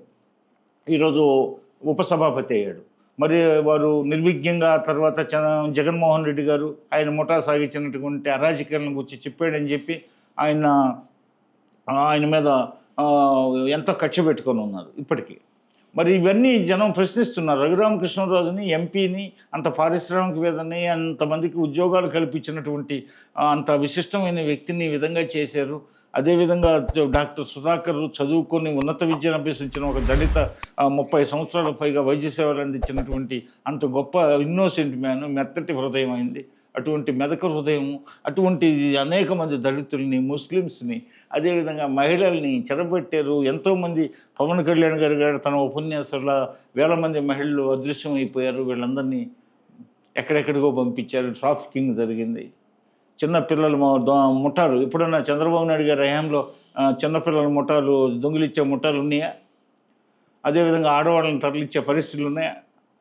ఈ విధంగా పోతే స్మగ్లింగ్, అదే మద్యపానం, మద్య నిషేధం చేస్తా అన్నాడు. మడమ తిప్పం మాట తప్పం అన్నాడు ఆయన. మరి ఆయన అందరినీ ఆయన ముఠ అబద్ధాలు ప్రభుత్వం అంట మాది. ప్రత్యేక హోదా కూడా తెస్తాం, మరి ప్రత్యేక హోదా తెస్తామన్నారు. మరి వారు మెడలు ఉంచి ప్రత్యేక హోదా ఎవరు మెడలు ఉంచారు? పోతే ఎవరిని నిలదీశారు? ఏమీ లేదు, ఒట్టి మాటలు. మద్యపాన నిషేధం, ఆయన మద్యాన్ని ప్రోత్సహించాడు, జే బ్రాండ్స్ పెట్టాడు. ఇప్పుడు పెద్ద కుంభకోణం బయటికి రాబోతుంది. అన్ని దారులు ప్యాలెస్ వైపు చూపిస్తున్నాయి. పోతే ఇంకా చివరికి అది నుంచి అంతం వరకు ఇప్పుడు అంతా అయిపోయింది. చివరిలో అత్యంత చివరి దశలో ఇంకా జగన్మోహన్ రెడ్డి గారి పేరు ఇంకా ఖరారు కాబోతుంది. ఆయన్ని కూడా అరెస్ట్ చేసే అవకాశాలు ఉన్నాయి. అయినా ఎప్పుడు జగన్మోహన్ రెడ్డిని అరెస్ట్ చేసేది ఇప్పుడు, ఆయన మనుషులు కొంతమందిని అరెస్ట్ చేసేది ఇప్పుడు, ఈ నోరు బారేసుకునే ఈ అంబటి రాంబాబులు, నెల్లూరు అనిల్ కుమార్లు, నా కొడాలి నాన్నలు, పోతే ఇంకా రోజాలు ఇంకా ఉన్నారు. ఇలాంటి వాళ్ళ సంగతి మీరు పనిపెట్టేది ఎప్పుడు? ఈ విధంగా మీరు ఇంకా చర్య తీసుకోవట్లేదని నిలదీస్తున్నారు. కానీ బాబు గారు తొందరపడ్డాలి. అసలు అనేవాళ్ళకి సిగ్గు ఎగ్గు ఉండాలి. సంవత్సరం అయింది చంద్రబాబు నాయుడు గారు 5 నిమిషాలు ప్రమాణ స్వీకారం చేసిన 5వ నిమిషంలో అరెస్ట్ కావాల్సిన వాళ్ళు ఎందుకు కావట్లేదని ఆయన్ని నిలదీస్తున్నారండి. ఆయన చట్టం తన పని తాను చేసుకుపోవాలా. మనం వ్యక్తిగత కక్షలు సాధింపులు ఉండకూడదు. ఇది ప్రజాప్రభుత్వం, ప్రజాస్వామ్యం. మనం అది రాచరిక వ్యవస్థలో రాజుకి ఇష్టం లేని వాళ్ళందరినీ శిరచ్ఛేదం చేసేవాళ్ళు, రాజుకి ఇష్టం లేని వాళ్ళని చీకటి గదిలో బంధించేవాళ్ళు, రాజుకి ఇష్టం లేని వాళ్ళని మండు టెండలో నిలబెట్టి కోడా దెబ్బలు కొట్టేవాళ్ళు, రాజుకి ఇష్టం లేని వాళ్ళని తల కిందకి కాళ్ళు పైకి పెట్టి ఎలాడి తీసేవాళ్ళు. ఆ రోజులు కాదు. కానీ మనం వ్యవస్థలను గౌరవించాలా. మనం ఇదంతా రాజకీయ కారణాలతో ఏర్పడ్డటువంటి సంక్షోభాలు. కాబట్టి ఇది రాజకీయంగా పరిష్కారాలు, మనకు చట్టాలు ఉన్నాయి, రాజ్యాంగం ఉంది, దానికి లోబడి పనిచేయాలా. వెయిట్ చేయండి, చట్టం తన పని తను చేసుకుపోతుంది. వ్యవస్థలు ఉన్నాయి, డిపార్ట్మెంట్స్ ఉన్నాయి, మరి వాళ్ళు చూస్తారు, అవి పరిశోధిస్తారు, ఇంటరాగేట్ చేస్తారు. తర్వాత కేసులు, సెక్షన్లు ఉన్నాయి, తర్వాత న్యాయస్థానాలు ఉన్నాయి. న్యాయస్థానాలు చేయాల్సిన పని, డిపార్ట్మెంట్లు చేయాల్సిన పని మనం చేయకూడదు. అవన్నీ జగన్మోహన్ రెడ్డి చేశాడు కాబట్టి ప్రజలకు ఏమి తెలియదు అనుకుంటాం. కాదు, ప్రజలు అన్నీ గమనిస్తారు. న్యాయము, చట్టాలు అన్నీ, చట్టాల మీద అవగాహన తక్కువైనా న్యాయం పట్ల ప్రజలకి అవగాహన ఎక్కువ ఉంది, ధర్మం పట్ల అవగాహన ఉంది, అన్ని ప్రజలు గమనిస్తుంటారు. కాబట్టి మీరు తొందరపడబోకండి అని చెప్పేసి తెలుగుదేశం కార్యకర్తలనైతేమి, బీజేపీ కార్యకర్తలు, పోతే జనసేన కార్యకర్తల్లో ఉన్న మనోభావాలను గ్రహించి ఆయన పదే వీళ్ళందరికీ నచ్చ చెప్తూ తొందరపడకూడదని చెప్పి సంవత్సరమైనా మేము చాలామందిని అరెస్ట్ చేయాల్సిన వాళ్ళని చేయలేదు. ఇటీవలే కొన్ని అరెస్టులు, అంటే అప్పుడు 9 నెలలు 8 నెలలు అధ్యయనం చేసిన తర్వాతనే అరెస్టుల పర్వం స్టార్ట్ అయింది. ఇప్పుడు బయట నుంచి ఎవరన్నా మన ఇంట్లోకి వచ్చి మనకన్నా ఇంపార్టెంట్ అయిపోతే ఇంట్లో ఉన్న వాళ్ళకి కొంచెం కోపం వస్తుంది. ఇప్పుడు అలాగే జనసేనలో నుంచి పవన్ కళ్యాణ్ గారు కానీ, ఆయన టీం కానీ, ఆయనకు సంబంధించిన మంత్రులు కానీ, ఎమ్మెల్యేలు కానీ గవర్నమెంట్లో హవా నడిపిస్తున్నప్పుడు ఆల్రెడీ పార్టీలో ఉండి గవర్నమెంట్లో ఉన్న వాళ్ళకి నొప్పనిపించదా? అదేం లేదు. ఎందుకంటే మేము ఇది నేషనల్ ఫ్రంట్ ఏర్పాటు చేసినప్పుడు కూడా 7 పార్టీల కలయిక. నేషనల్ ఫ్రంట్ అనేది జాతీయ స్థాయి, తెలుగుదేశం ప్రాంతీయ పార్టీ అయినప్పుడు జాతీయ దృక్పథం కలిగిన పార్టీ అని నేను ముందుగా చెప్పాను. అప్పుడు 7 పార్టీల కలయిక. పిపి సింగ్ గారు కన్వీనరు, ఎన్టీఆర్ గారు చైర్మన్గా ఉన్నారు. అప్పుడు ఈ 7 పార్టీల కలయికతో అక్కడ కేంద్రంలో మంత్రివర్గం ఏర్పడింది. మాకు అలవాటే. అట్లాగే మధ్యలో మాతో సిపిఐ, సిపిఎం, బీజేపీ వాళ్ళంతా స్నేహం చేశారు. ఉదాహరణకి ఎన్టీఆర్ గారు పాల్గొన్న చివరి ఎన్నిక 94 డిసెంబర్. అప్పుడు ఫలితాలు కాంగ్రెస్కి 26 స్థానాలు వచ్చాయి. Out of 294 26. పోతే ఎంఐఎంకి 6 స్థానాలు వచ్చాయి. 26, 6, 32 పోతే మిగిలిన స్థానాలు 262 అనుకుంటాను. 262 స్థానాల్లో ఒక గుమ్మడి నర్సయ్య ఇల్లెందు నుంచి గెలిచాడు అనుకుంటాను. అలా పోతే 260 స్థానాలకు పైగా మేము మొత్తం 294 స్థానాలకి ఎన్టీఆర్ నాయకత్వంలో సిపిఐ, సిపిఎం, బీజేపీ, తెలుగుదేశం అలయన్స్లో 265 స్థానాలు మేము ఆధిక్యం సాధించగలిగాం. ఆ అనుభవం కూడా ఉంది ఇది విశాలాంధ్రలో. అదేవిధంగా ఉమ్మడి నవ్యాంధ్రలో కూడా మేము బీజేపీ స్నేహం చేయడం జరిగింది. పోయిన 2014-19లో బీజేపీ వాళ్ళు మంత్రులుగా ఉన్నారు. అప్పుడు కామినేని శ్రీనివాస్ గడ్డ మంత్రివర్గంలో సభ్యుడిగా ఉన్నాడు. అదేవిధంగా తాడేపల్లిగూడానికి చెందినటువంటి ఆయన చనిపోయారు, కీర్తిశేషులు. దేవాదాయ ధర్మాదాయ శాఖ మంత్రిగా ఉన్నారు. 2 మంత్రులు బీజేపీ నుంచి ఉన్నారు. 2014-19 నవ్యాంధ్రలో బీజేపీతో మేము స్నేహం చేస్తున్నాం. కానీ సార్ ఇప్పుడు నెక్స్ట్ ఎలక్షన్ టైంకి అందుకని మా కేడర్కి ఎలాంటి అసంతృప్తి లేదు. ఎందుకంటే ఉన్న 175 అసెంబ్లీ స్థానాల్లో జనసేనకి 21, బీజేపీకి కొన్ని స్థానాలు ఇవ్వడం జరిగింది. పోతే 140 స్థానాలు పైగా టీడీపీ పోటీ చేసింది కదా. పోతే పైగా నిన్న ఉమ్మడి టార్గెట్ అండి, ఒక రాక్షస పరిపాలన అంతమొందించాల. ఏకైక లక్ష్యం. మాతో చేతులు కలపడానికి ఎవరు ముందుకు వస్తే వాళ్ళతో మేము స్నేహాస్తం అందించాం, హక్కును చేర్చుకున్నాం. కాబట్టి పవన్ కళ్యాణ్ గారు ముందుకు వచ్చారు, బీజేపీ ముందుకు వచ్చింది, మేము వారి సహకారం కోరుకున్నాం. అందరం ఉభయతారకంగా అందరం పరస్పరం గౌరవించుకున్నాం. అందరి లక్ష్యం ఒకటే, దుష్ట పరిపాలన అంతం చేయాలా, ఈ రాక్షస పరిపాలన మాకొద్దు, ప్రజల్ని విముక్తి చేయాలా, ఈ రాష్ట్రానికి విముక్తి కలగాలంటే మనం అందరం ఏకం కావాలనే ఉమ్మడి సూత్రం. ఆ ఉమ్మడి సూత్రం విశాలమైంది. ఇప్పుడు నెక్స్ట్ ఎలక్షన్కి చంద్రబాబు నాయుడు గారికి ఏజ్ అవుతుందో ఆయన పార్టిసిపేట్ చేయడానికి లేదనుకుంటా. చంద్రబాబు నాయుడు గారికి ఏజ్ అయిపోయింది, 75+ వచ్చిన తర్వాత ఎమ్మెల్యేగా కానీ ఎంపీగా కానీ పార్టిసిపేట్ చేయకూడదు అనుకుంటా. కరెక్ట్ అంటారా? రాజ్యాంగంలో ఆంక్షలు ఏం లేవు. ఎందుకంటే భారతదేశంలో పరిపాలనలో మీరు ఒక ఉదాహరణ, చంద్రగుప్తుడు యువకుడు, మౌర్య చంద్రగుప్తుడు, చాణక్యుడు అప్పటికే మధ్య వయసు మీరాడు. ఈ దేశాన్ని అప్పటిదాకా చిన్న చిన్న రిపబ్లిక్స్ ఉండే. రిపబ్లిక్స్ అంటే అంగ, వంగ, వైశాలి, ఇట్లా మనకి కపిల వస్తు, ఇవన్నీ రకరకాల షోడశ మహాజనపదాలని, రిపబ్లిక్స్ అని ఈ విధంగా వర్ధిల్లాయి క్రీస్తు పూర్వం.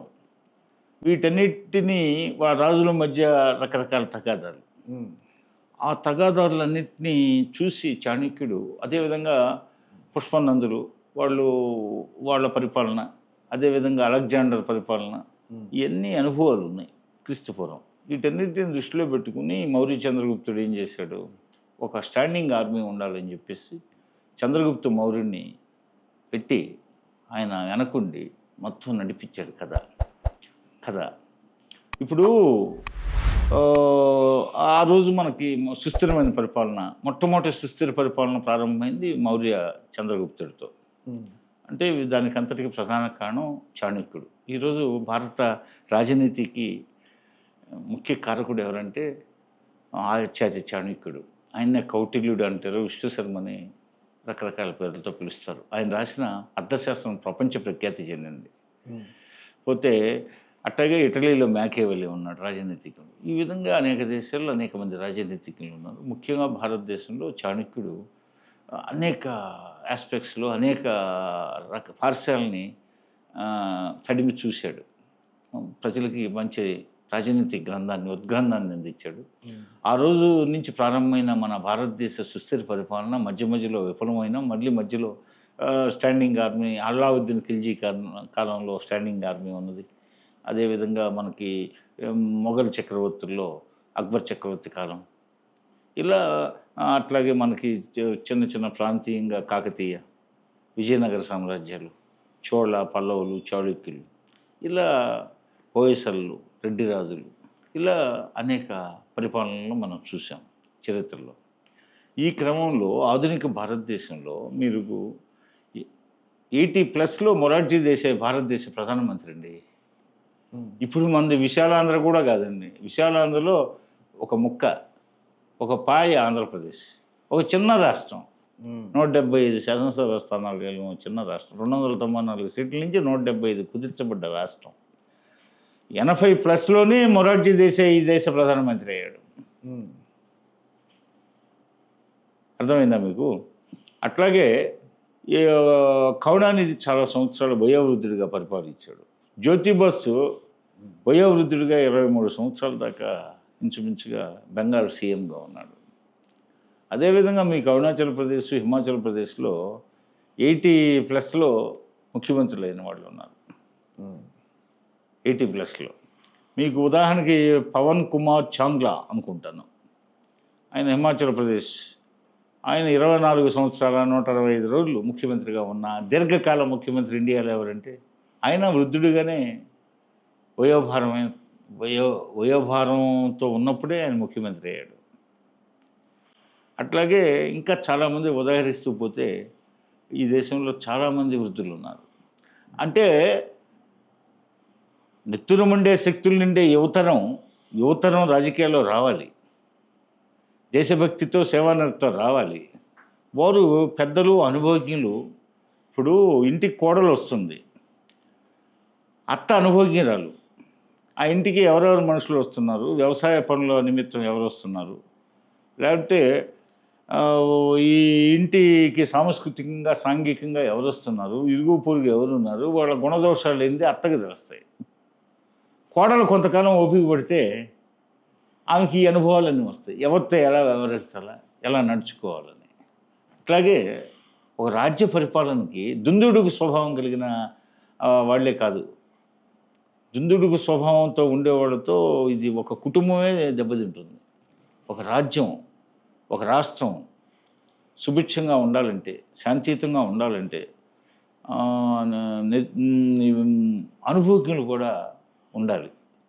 అనుభవజ్ఞులు ఉంటూ వారిని అనుసరించి వారిని మార్గదర్శకులుగా తీసుకొని వీళ్ళు నిరంతర విద్యార్థులుగా ఉండి, ఎందుకంటే ఈ వృద్ధులు ఎక్కువ రోజులు జీవించరు, వీళ్ళు చనిపోతే మరలా వీళ్ళు అవసరం దేశానికి, రాష్ట్రానికి. కాబట్టి ఈ అనుభవజ్ఞుల్ని కొద్ది కాలం ఓపిక పట్టి ఈ అనుభవాలను తీసుకుంటూ ఉంటే వాళ్ళు మంచి పాలకులుగా, మంచి పరిపాలనా దర్శకులుగా కీర్తిని అందుకోవడానికి యువకులకి ఈ అనుభవజ్ఞులు, ఈ వృద్ధుల తోడ్పాటు అవసరమని నేను భావిస్తాను. నెక్స్ట్ సీఎం రేస్లో అయితే పవన్ కళ్యాణ్ గారు ఉన్నారా లేదా లోకేష్ గారు ఉన్నారా అన్న కన్ఫ్యూజన్ జనాల్లో చాలా ఉంది. మీరేమనుకుంటున్నారు? చంద్రబాబు నాయుడు గారి సారథ్యంలోనే కూటమి ఉంటుందని నేను ఆశిస్తున్నా. ఎందుకంటే అపారమైన పరిపాలనా అధ్యక్షతలు ఉన్నటువంటి, అపారమైనటువంటి పోతే జవసత్వాలు ఉన్నటువంటి, అపారమైనటువంటి పలుకుబడి ఉన్నటువంటి, పరపతి ఉన్నటువంటి ఆ వ్యక్తి నాయకత్వంలోనే మరోసారి ఎన్నికల్లో కూటమి పరిపాలన ఉండాలని, కూటమికి ఆయన నాయకత్వం వహించాలని పోతే ప్రజలు కోరుకుంటారు. ఇప్పుడు వారు యువకులు, వారికి అవకాశాలు కాలం నిర్ణయిస్తుంది. Time is the best physician, it heels the wounds of pains. కాలమే బాధలకు సరైన వైద్యుడు. పోతే ఆషామాషి విషయం కాదు, చంద్రబాబు నాయుడు లాంటి అనుభవజ్ఞుడేనే ప్రజలు పక్కన పెట్టారు. అంటే ఆయన దుష్ట పరిపాలన ఎవరనలా, దాడుల ప్రభుత్వం అనలా, దౌర్జన్య ప్రభుత్వం అనలా, స్మగ్లర్స్ ప్రభుత్వం అనలా, మాఫియాల ప్రభుత్వం అనలా. అయినా ఈ మరకలు లేకపోయినా, ఈ నిందలు లేకపోయినా, ఈ పాలబుగ్గల లేత వయసులో జగన్మోహన్ రెడ్డి ఉన్నాడు, ఈ కుర్రోడైతే రాష్ట్రాన్ని ఉద్ధరిస్తాడేమో, ఇంకా మెరుగైన పరిపాలన అందిస్తాడేమో అని చెప్పి భ్రమంలో పడ్డ రాష్ట్ర ప్రజానికం పెద్ద మోసపోయామని చెప్పి గ్రహించేయడానికి 5 సంవత్సరాల కాలం బట్టి పక్కన పెట్టారు. కాబట్టి అందరూ అట్లా ఉండరు, యువకులంతా అట్లా ఉండరు. కాకుంటే పెరిగిన వాతావరణాన్ని బట్టి ఉంటుంది, తల్లిదండ్రులు ఇచ్చిన సంస్కారం ఉంటుంది, వాళ్ళు చదువుకున్న విద్యను బట్టి, వాళ్ళు చేసిన సహవాసాలను బట్టి ఇవన్నీ ఉంటాయి, ఇన్ఫ్లుయెన్స్ అవుతుంటాయి. పోతే ఇప్పుడు చంద్రబాబు నాయుడు గారి వయసుతో పని ఏముంది? ఆయన ఏమన్నా మర్చిపోతున్నాడా? నన్ను మిమ్మల్ని పలకరించడానికి ఆయన ఏమన్నా మతిమరుపు వచ్చిందా? గుర్తుపట్టలేకున్నాడా? ఆయనకి మైండ్ సౌండ్ హెల్త్తో ఉన్నాడు. సౌండ్ మైండ్ సౌండ్ హెల్త్ అంటే ఏ వ్యాధి లేకుండా ఎవరు ఉండరు. ఏ వ్యాధి లేదు. ఇప్పటికీ ఆయన కళ్ళజోడు పెట్టుకోడు. ఎప్పుడో పెట్టుకుంటాడు ఏమన్నా రికార్డ్స్ చూసేటప్పుడు, చిన్న అక్షరాలు ఉన్నప్పుడు. పోతే అదేవిధంగా ఆయన ఇప్పటికీ ఎక్కడన్నా చిన్న చిన్న గుట్టలు ఎక్కుతుంటాడు. ఆ చైతన్య రథం నిచ్చెన మీద ఎక్కుతాడు ఈ వయసులో. మరి వాటికి సమాధానం చెప్పలే. కుర్రోళ్ళని ఎక్కమనండి, ఈ జీన్స్ ప్యాంట్లు వేసుకునే కుర్రోళ్ళని అంత స్పీడ్గా. ఆయన మీరు చూడండి, పొలం గట్ల మీదకి పోయినప్పుడు చిన్న అక్విడిక్ట్ ఉంటే ఈ ఒడ్డు నుంచి ఆ ఒడ్డుకి లాంగ్ జంప్ చేస్తున్నాడు. అంటే ఈ వయసులో కూడా ఆయన చకచక నడుస్తున్నాడు. నిటారుగా ఒక చెరకు గడలాగా, ఒక వెదురు బొంగులాగా ఉంటుంది చూడండి ఆయన ఫిజిక్ వెనక నుంచి చూడండి. ఏమన్నా వంపు ఉందా ఆయనలో? వంపు ఉందా? లేదు. మరి చూపు ఏమన్నా తగ్గిందా? వినికిడి తగ్గిందా? మరి సౌండ్ మైండ్ ఉందా? మతిమరుపు ఏమన్నా వచ్చిందా? కానీ పాత నీరు వెళ్తేనే కొత్త నీరు వస్తుంది కదా సార్. అంటే అది వేరు. పాత నీరు కొత్త నీరు అనేది అన్ని సందర్భాలకు వర్తించదు. పాత తేనె చాలా మంచిది, పాత కలకండ చాలా మంచిది, పాత చక్కెర మంచిది, పాత బెల్లం మంచిది. ఓల్డ్ ఈజ్ గోల్డ్ అని ఎందుకు అనుకోకూడదు? ఇలా మీరు అన్నట్టు ఈ నాయకుల చుట్టూ తిరిగే వాళ్ళంతా కాంట్రాక్ట్ల కోసం, వ్యక్తిగత ప్రయోజనాల కోసం, లేకపోతే పైరవీల కోసం ఇలా తిరుగుతున్నారు. వీళ్ళకి రెండో పని లేదా? వాళ్ళ కష్టాన్ని వాళ్ళు నమ్ముకోరా? లేకపోతే వాళ్ళకున్న వ్యవసాయం చేసుకోవచ్చు కదా? లేకపోతే వాళ్ళు చదువుకున్న దానికి ఏదో వాళ్ళ ఒక వృత్తిని, ఒక వ్యాపకాన్ని ఎంచుకోవచ్చు కదా? ఒక వ్యాపారాన్ని చేసుకోవచ్చు కదా? వీళ్ళ చుట్టూ తిరుగుతూ ఉంటారు. వీళ్ళందరూ కొంతమంది ఒక నాయకుడి చుట్టూ తిరగడం, ఆ అధికార కేంద్రంగా ఉన్న ఆ నాయకుడిని అడ్డం పెట్టుకొని ఏదో లబ్ధి పొందాలని ఆశించడం. రేపు 5 సంవత్సరాలకు ఒకసారి మరలా ఇక్కడ లబ్ధి సరిగా లేకపోతే ఆ అసంతృప్తితో మరొకరిని ఈ అసెంబ్లీలు, పార్లమెంట్ టికెట్లు తెచ్చుకోమని ప్రోత్సహించడం, కొత్త వాళ్ళని మరలా వాళ్ళని గూర్చి పొగడ్డం. తర్వాత వాళ్ళకి అవకాశాలు ఇచ్చినప్పుడు వీళ్ళు ఆశించిన ప్రయోజనాలు నెరవేర్చకపోతే ఇంకొకరికి అవకాశాలు ఇవ్వడం. ఈ విధంగా వీళ్ళు ఏరు దాటేదాకా ఓడమల్ల, ఏరు దాటిన దాకా బోడిమల్ల అనే రీతిలో ఈ రాజకీయాలు ఉన్నాయి అని చెప్పి, మరి వీటన్నిటికి పరిష్కారం లేదా అంటే అందరి దగ్గర ఈ ఆటలు సాగవు, కొంతమంది దగ్గరే సాగుతాయి. అవి ఏంటంటే ఇప్పుడు ఈ పూర్తిగా సమాజంలో అంతకుముందు కొంతమంది నాయకులు పోటీ చేస్తే గ్రామాలకు వెళ్తే మీరు పోటీ చేయండి, మీలాంటి లీడర్ కావాలా, మేమే మా గ్రామ అయ్యే ఖర్చులు అవన్నీ పెట్టుకుంటాం, పోతే మీకే మా ఊరు తరఫున ఒక పర్స్ ఇస్తాం, అది 5,000 కావచ్చు, 10,000 కావచ్చు, 1,00,000 కావచ్చు, 10 లక్షలు కావచ్చు, మేమే ఇస్తాం, మేము మా ఊరు ఖర్చులు మేమే భరించి మీకు పర్స్ ఇస్తాం. అన్ని గ్రామాలు ఇంత స్వయం సమృద్ధంగా ఉండవు, మా గ్రామము స్వయం సమృద్ధ గ్రామం, కాస్త ధనికులు ఉండే గ్రామం, కాస్త వసతి సౌకర్యాలు ఉండే గ్రామం కాబట్టి అలాంటి సౌకర్యాలు లేని గ్రామంకి ఇది కాంపెన్సేట్ చేస్తే సరిపోతుంది. కొన్ని గ్రామాలు ఇవ్వలేవు, ఆ గ్రామాల్లో ఇవి పెట్టండి మేము ఇచ్చినవి, ఆ పక్క గ్రామంలో మేము ఇచ్చినవి తీసిపోయి అక్కడ ఖర్చు పెట్టండి. అలా కొన్ని గ్రామాలు 100 గ్రామాలు ఉన్నాయనుకుందాం. 100 పంచాయతీలో 80 పంచాయతీలో 70 పంచాయతీలో ఒక నియోజకవర్గంలో ఉన్నాయనుకుందాం. ఎక్కువ పంచాయతీలలో ఒక 40%, 50% కొంతమంది మనకు ఎదురిస్తారు, కొంతమంది పెట్టలేరు.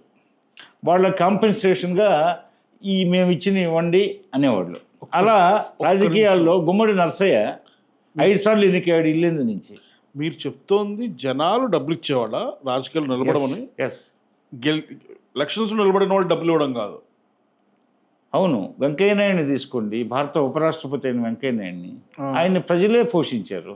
ఆయన రాజకీయాల్లో చిన్న డబ్బు ఖర్చు పెట్టలేదని ఆయన ఒక ఇంటర్వ్యూలో కూడా చెప్పున్నాడు, నేను విన్నాను.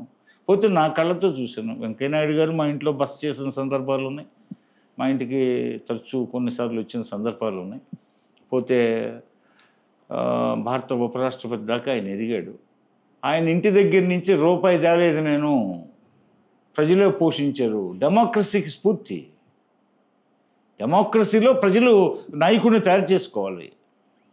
నాయకుడు స్వచ్ఛమైన నాయకుడిని, మేధస్సు కలిగిన నాయకుడిని, ఆరోగ్యవంతుడైన నాయకుడిని, ప్రభావితం చేయగలిగిన నాయకుడిని, అధికారులు నిరంకుశ అధికారులు, అవినీతి అధికారులను అంచివేసే అంకుశం పట్టే నాయకుడిని ఎంపిక చేయాల్సిన బాధ్యత ప్రజలది. అలాంటి ప్రతిభా ఉత్పత్తులు ఉన్న నాయకుడిని ప్రజలు తయారు చేసుకోవాలి. కానీ ప్రజలు అలా తయారు చేసుకునేవాళ్ళు ఒకప్పుడు. వాళ్ళ పరిజ్ఞానంలో అంతో ఇంతో ఎవరు బెస్ట్ అని చెప్పి ఎంపిక చేసుకునేవాళ్ళు. కానీ వీళ్ళు వచ్చారు, రాజకీయ ముసుగులో వ్యాపారస్తులు వచ్చారు. వాళ్ళు ఏం చేస్తారు, నూకలు చల్లుతారు, పౌరాలను పట్టాలి, వల విసురుతాడు వేటగాడు, ఆ వలకే నూకల కోసం పోయి ఆ వలలో ఇరుక్కుంటాయి. అలా అయింది ఇప్పుడు పరిస్థితి రాజకీయాలు. ఆ పరిస్థితుల నుంచి బయటపడాలంటే, తిరిగి ఆ పాత ధోరణులను తీసుకురావాలంటే అది దక్షత కలిగిన, క్రమశిక్షణ కలిగిన చంద్రబాబు నాయుడు గారు లాంటి లీడర్స్ ఉంటేనే ఆ పరిస్థితి వస్తుంది. లేకపోతే చాలా కష్టం. ఎందుకంటే చంద్రబాబు నాయుడు గారు ఉన్నత విద్యావంతుడు, యూనివర్సిటీలో రాటు తేలాడు. చిన్నప్పుడు బాల్యం నుంచి రాటు తేలుతూ పైకి వచ్చాడు. అన్ని కష్ట సుఖాలను చూశాడు. సాంఘికంగాను, రాజకీయంగాను, అన్ని రకాలుగా సాంస్కృతికంగాను ఆయన అపార అనుభవం, జ్ఞానం ఉంది. అలాంటి వాడు ఆరోగ్యవంతుడిగా ఉండాలని, 10 కాలాలు ఆయన ప్రజలకు ఇంకా సేవ చేయాలని, ఆయన లాంటి వాడే ఈ కూటమి రథచక్రాన్ని ముందుకు నడపగలడని చెప్పేసి నాకు పరిపూర్ణమైనటువంటి విశ్వాసం ఉంది. ఆయనకు భగవంతుడు ఆయుర్వేదాలు ఇవ్వాలని అందరూ కోరుకుంటున్నారు. ఆయన అనుభవజ్ఞుడు లేకపోతే పరిపాలన సాఫీగా సాగదు. పోతే అందరూ కొత్త అయితే అందరిని నమ్ముతాడు, నట్టేట ముంచేస్తారు. అధికారం చుట్టూ, బెల్లం చుట్టూ ఈగిలు చేరినట్టే ఐశ్వర్యవంతుడి చుట్టూ, అధికారం ఉన్నవాడి చుట్టూ ఈ యొక్క అవకాశవాదులు, దేశద్రోహులంతా చేరుతారు. వారు ఎవరో చంద్రబాబు నాయుడు గారికి తెలుసు, వారిని పక్కన పెడతాడు.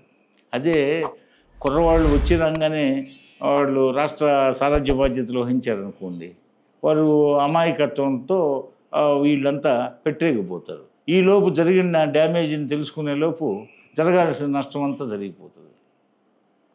ఇప్పుడు ఈ జగన్మోహన్ రెడ్డిని నమ్మారు కదా, అంత పాలబొగ్గల పసివాడు, ఈయన్ని మనం ఎంపీ చేసుకుంటే ఇంకా చంద్రబాబుని మించి పరిపాలన సాగిస్తాడేమో, బ్రహ్మాండంగా చెప్తున్నాడు అని చెప్పి మూర్చిపోయారు జనాలు అతని మాటలకి.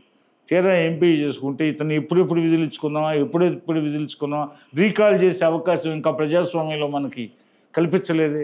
ఆచార్య జయప్రకాష్ నారాయణ్ ఆ రోజు జనతా పార్టీ సంపూర్ణ విప్లవానికి శంకారావం పూరించిన జయప్రకాష్ నారాయణ చెప్పినట్టు ఆ రీకాల్ పద్ధతి కానీ వచ్చుంటే ఈ ప్రజాస్వామ్యంలో జగన్మోహన్ రెడ్డిని మొదటి సంవత్సరం రోజులను దించేసేవాళ్ళు ఈ ప్రజలు. ఆ రీకాల్ వ్యవస్థ లేకపోవడంతో 5 సంవత్సరాలు భరించి ఎలక్షన్ల రంగానే కుంభవృష్టిగా ఈ కూటమికి ఓట్లేసి జూన్ 4వ తేదీ ఫలితాల్లో జగన్మోహన్ రెడ్డి నీకు చెల్లు చీటీ అని చెప్పి స్వస్తి పలికారు. అది జరిగిన విషయం. కాబట్టి అనుభవజ్ఞులు కావాలి. పోతే యువకులు యువకులు రావాలి, మళ్ళీ యువకులు రావాలి. అనుభవజ్ఞులు వ్యవహార శైలిని గమనించాలి, అనుభవజ్ఞులు ఉపన్యాసాలను గమనించాలి, అనుభవజ్ఞులు రాసిన పుస్తకాలు. చాలామంది కవులు, పండితులు, లాయర్లు, డాక్టర్లు మీరు చూడండి, స్వాతంత్ర సంగ్రామం అప్పటి నుంచి భారతదేశంలో ఉన్నత విద్యావంతులు. అట్లని చదువు లేని వాళ్ళు లేరా, ఉన్నారు. ఛత్రపతి శివాజీ మధ్యయుగాల్లో చదువు లేదు ఆయనకి. పంజాబ్ని పరిపాలించిన ప్రజానాయకుడు రంజిత్ సింగ్ చదువు లేదు. కామరాజు నాడారికి చదువు లేదు. నీలం సంజీవ్ రెడ్డి ఇంటర్మీడియట్ దాకానే చదివింది భారత రాష్ట్రపతి. 2 సార్లు ముఖ్యమంత్రి, 2 సార్లు కేంద్ర మంత్రి, 2 సార్లు లోక్సభ స్పీకరు, ఏకగ్రీవ రాష్ట్రపతి అయినా. అట్లాగే చైనా జననాయకుడు మావో సేటింగ్కి చదువు లేదు. చదువు ఉంది, చిన్న చదువు. మరి